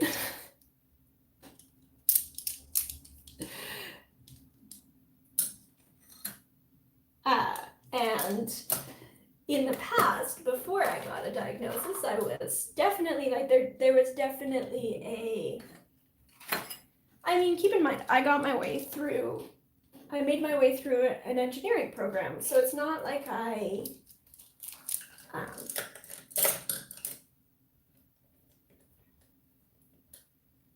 you know, it's not like I am unable to tackle challenges, but I've definitely had the experience throughout life of looking around and seeing what other people are struggling with versus what I'm struggling with, and they're different things. And I was telling I was talking to some of my siblings and parents about my experience of primary school, where like the one thing that sticks out to me in primary school was the duotangs, the like we had our homework in these little folders with the clips, and to insert something in the middle, you had to pull everything out. And that just, it was this overwhelming thing. You know, I can do calculus, but get me a duotang and that's hell.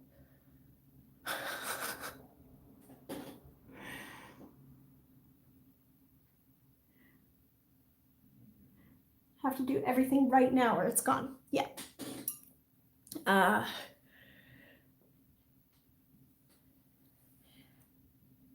You know, I'm gonna do better today. I'm gonna make myself a to-do list, and then you lose the to-do list. I got my vaccination, and we have, I'm in Canada, we have provincial health care. So our vaccination is covered by our provincial health care. And so I would need my health card to get my vaccination. Well, we got a call, and I had pulled out my health card out of my wallet at some point because I thought I needed it, maybe to book the appointment. I'm not sure. It's somewhere in my house because I pulled it out of my wallet when I was calling the clinic or something. And then I put it down and I don't know where it is. So I went crazy looking for my health card for a half hour and ended up having to go, and I have pictures of everything. So I have pictures of my passport, I have pictures of my health card, I have pictures of everything. So I can pull up a picture and say, here's my health card. And it worked, but it's just, you know, you look around and you see what people are struggling with, and there are things that people will say, oh wow, it's so impressive that you've got an engineering degree, that you're able to do these detailed paintings, that whatever. And this doesn't feel hard. The engineering degree, like the math part, didn't feel hard. What feels hard is keeping track of things and like focusing my attention on like repetitive tasks. Yeah.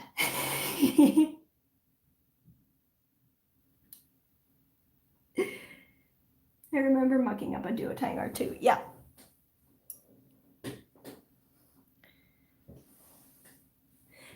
Anyway, like a lot of this, I'm sure, is some experiences that people have had at one point or another. It's also not terribly uncommon. So if you're listening to me and you're like, I'm exactly like that, well, maybe you are exactly like that.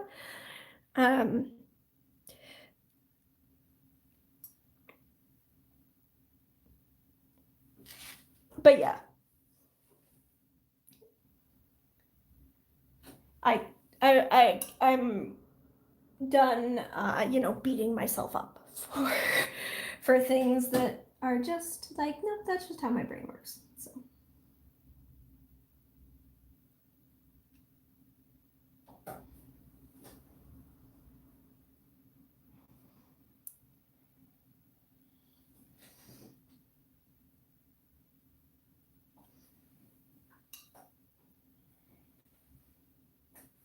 You know what I am going to need?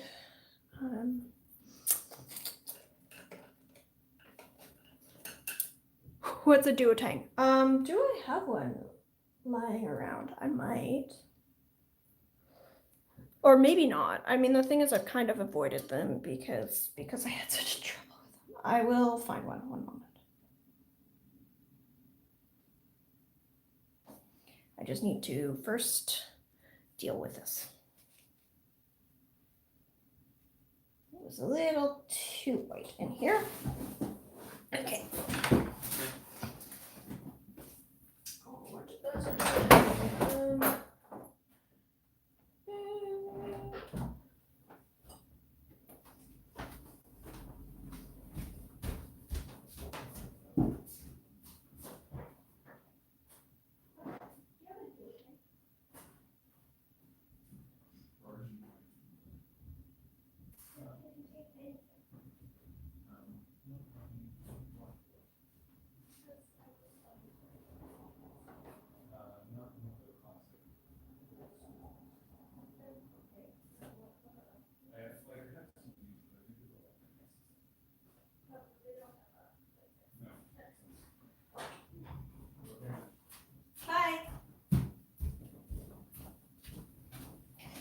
Okay, I don't have duotangs because I've avoided them.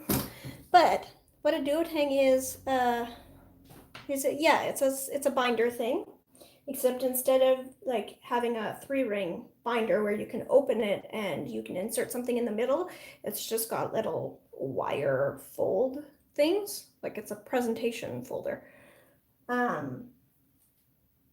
The word duotang might be a Canadianism, I don't know.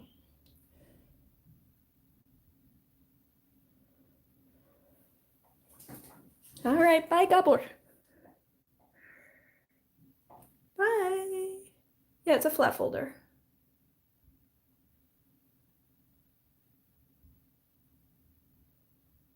I found the engineering degree got hard in the last half. So it's not that I found getting an engineering degree easy. I struggled in university, but I struggled with different things. So other people struggled with learning difficult math. That was never my issue. My issue was memorizing formulas. I can't do it. The other week I found some of the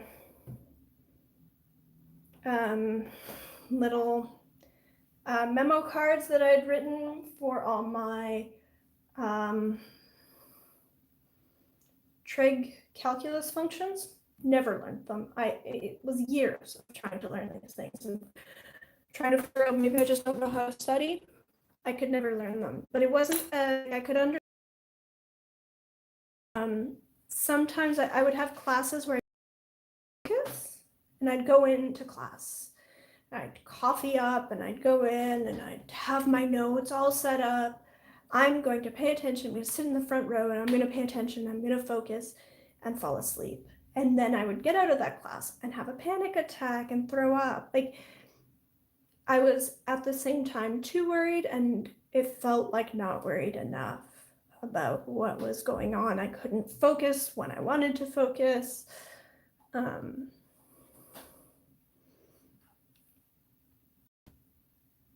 Wow, when did I receive a blue wrench? Earlier in the hour, you mentioned that you didn't have privileges to post a link, so I gave you privileges to post a link.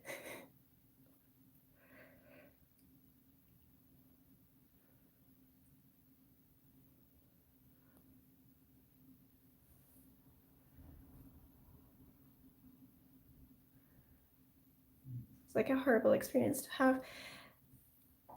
I mean, it was bad, but like it's also kind of, it's been good recently, like in putting that in context. I just wish that I knew what was going on at the time, because it felt like I was going crazy, you know? Like, how can I be, you know, obviously either I care or I don't. If I don't care about this degree, then I'm falling asleep in class. And if I do care, then I'm, you know, getting stressed out. But why am I doing both at once?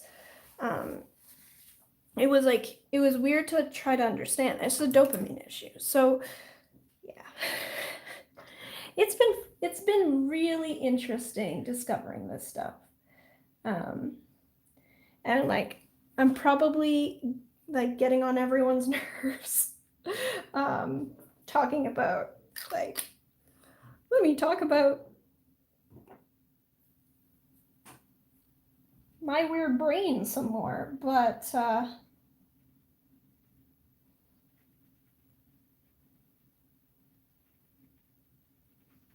yeah, it was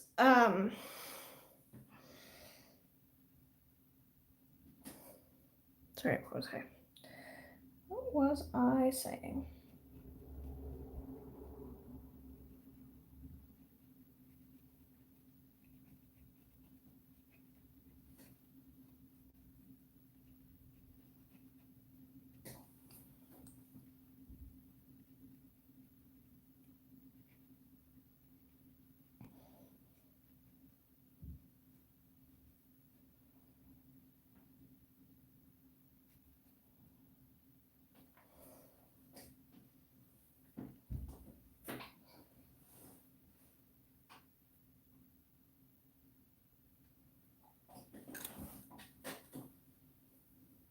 I've lost track of my train of thought again. It happens.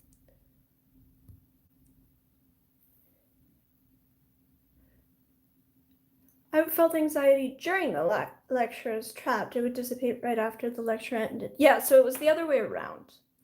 Or I was very anxious about my results, about doing well, about showing my abilities. But I would get into lecture, I would start taking notes, and I would literally pass out.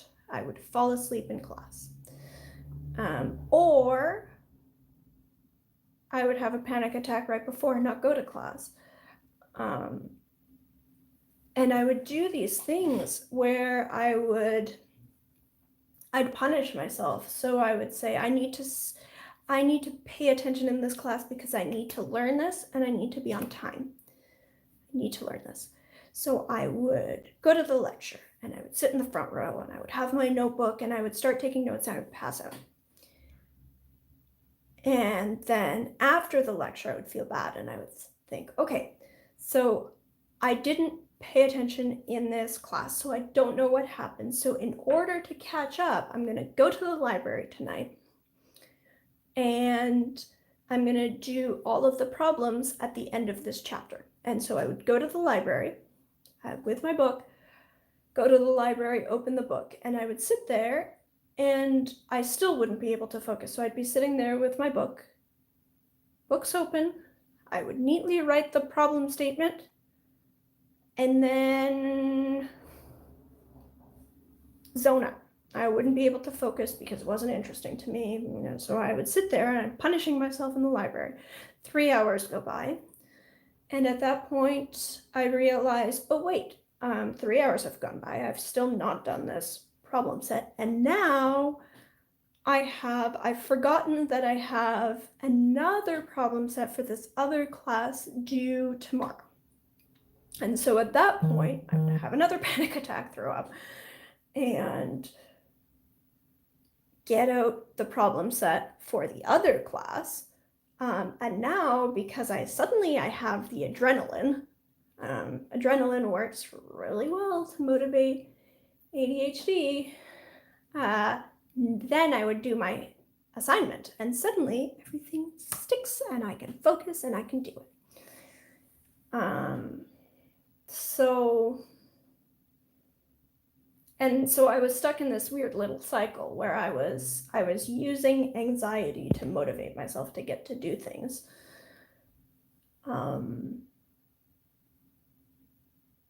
But everything was always last minute.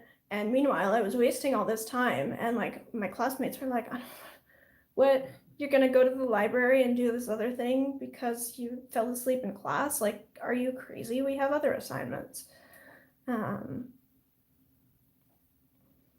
But that was my university, was going through and just like punishing myself, and I couldn't figure out what was going on in my own brain, why I couldn't focus, why I couldn't remember things, why I couldn't, like, I must not know how to study, I must not care enough, I must be lazy.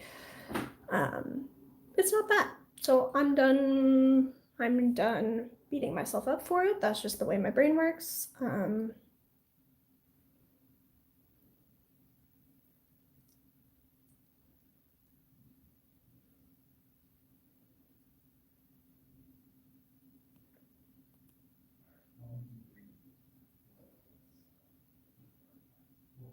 I concentrate on drawing. I also stopped talking. Yeah, I mean, you can see that I've kind of stopped drawing here. Part of it is I'm just getting a little tired, and so I can tell that I'm being a little bit sloppier, and I maybe just need a break soon. It's been about 2 hours, so I will do a little bit more here, but then, yeah, I'm probably headed towards a break myself.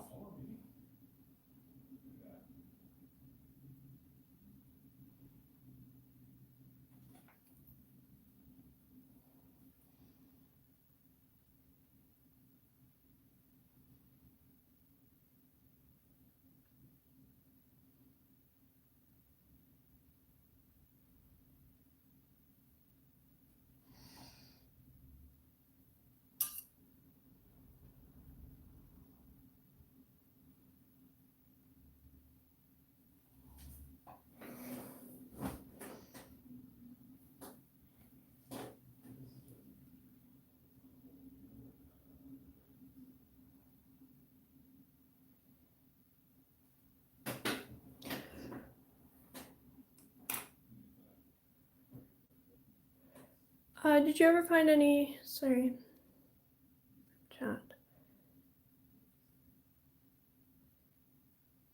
Did you ever find any workarounds or coping tactics for that? Oh yeah, absolutely. I mean, some of them were better than others, right? So, on the unhealthy side, I've definitely used anxiety as a productivity crutch.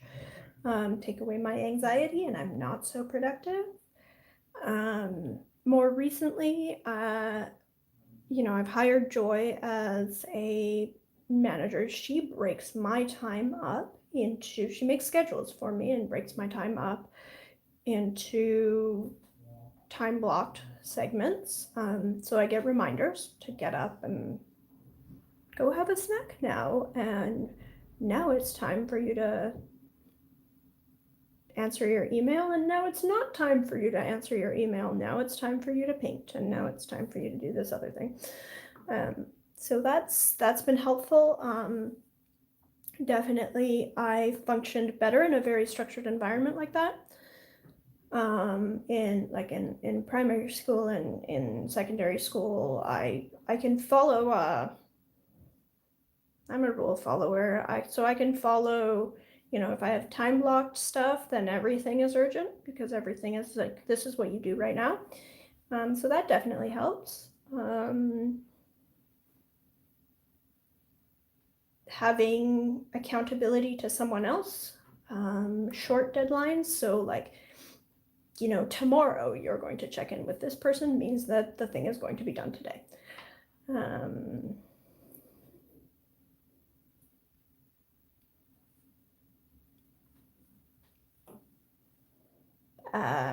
There's some like life structure thing where like a lot of people with ADHD will tend to do more. We're like 300% more likely or something to start our own business and be self-employed. So like obviously this was a coping strategy of some kind. Although I wasn't aware of it as such at the time. So there's a lot of things that like I wasn't necessarily aware that this was a coping strategy, but it is.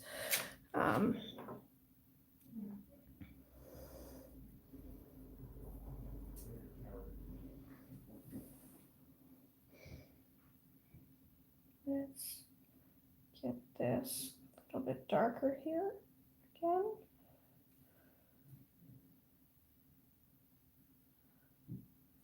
And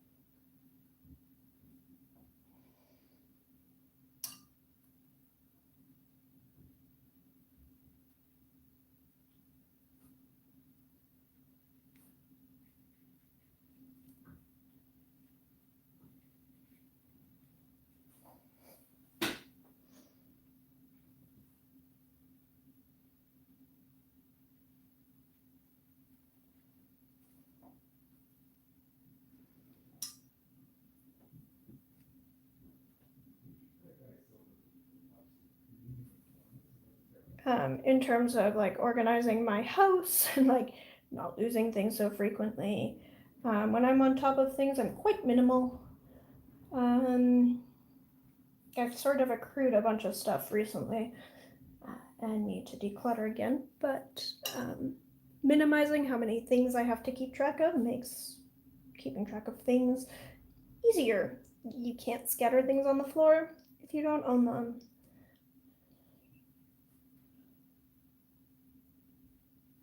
You can't spill ink if you don't have ink to spill.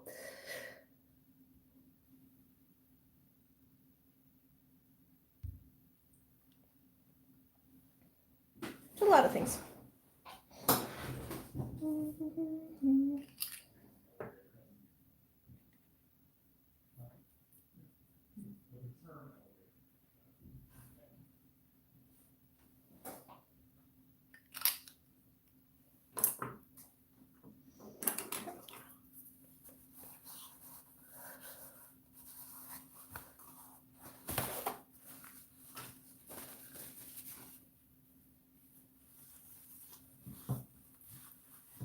This is getting a little disastrous, so I'm just gonna clean up this area a little bit, give myself some fresher yellow and gold.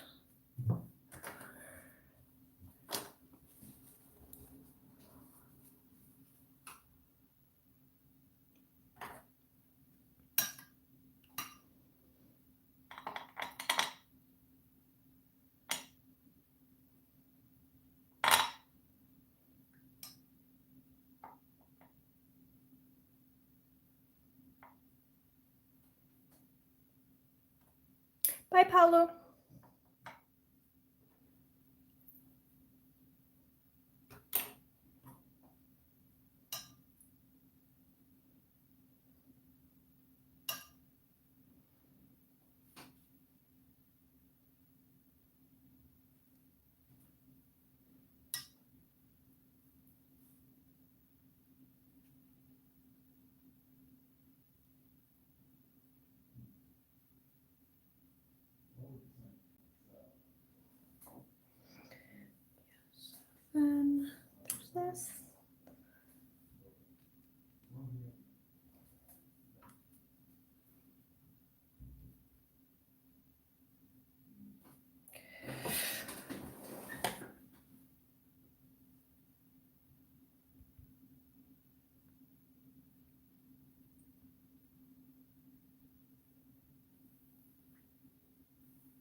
Okay, I feel like I am getting a little bit sloppy right now, so I think I'm gonna end this right here.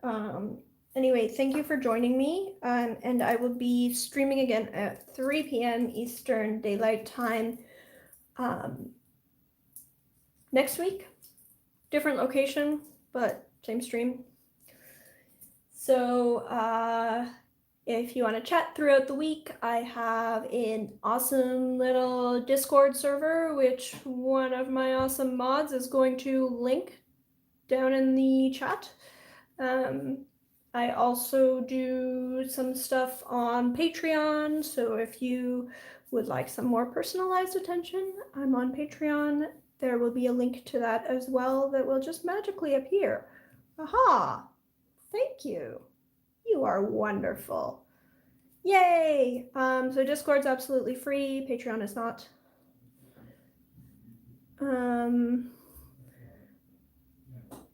Yeah.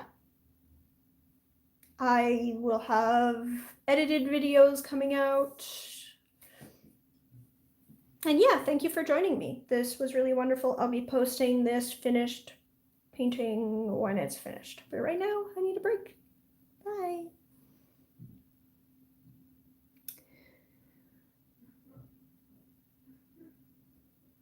Yep, where's my close the... Bye-bye. Thank you for joining me.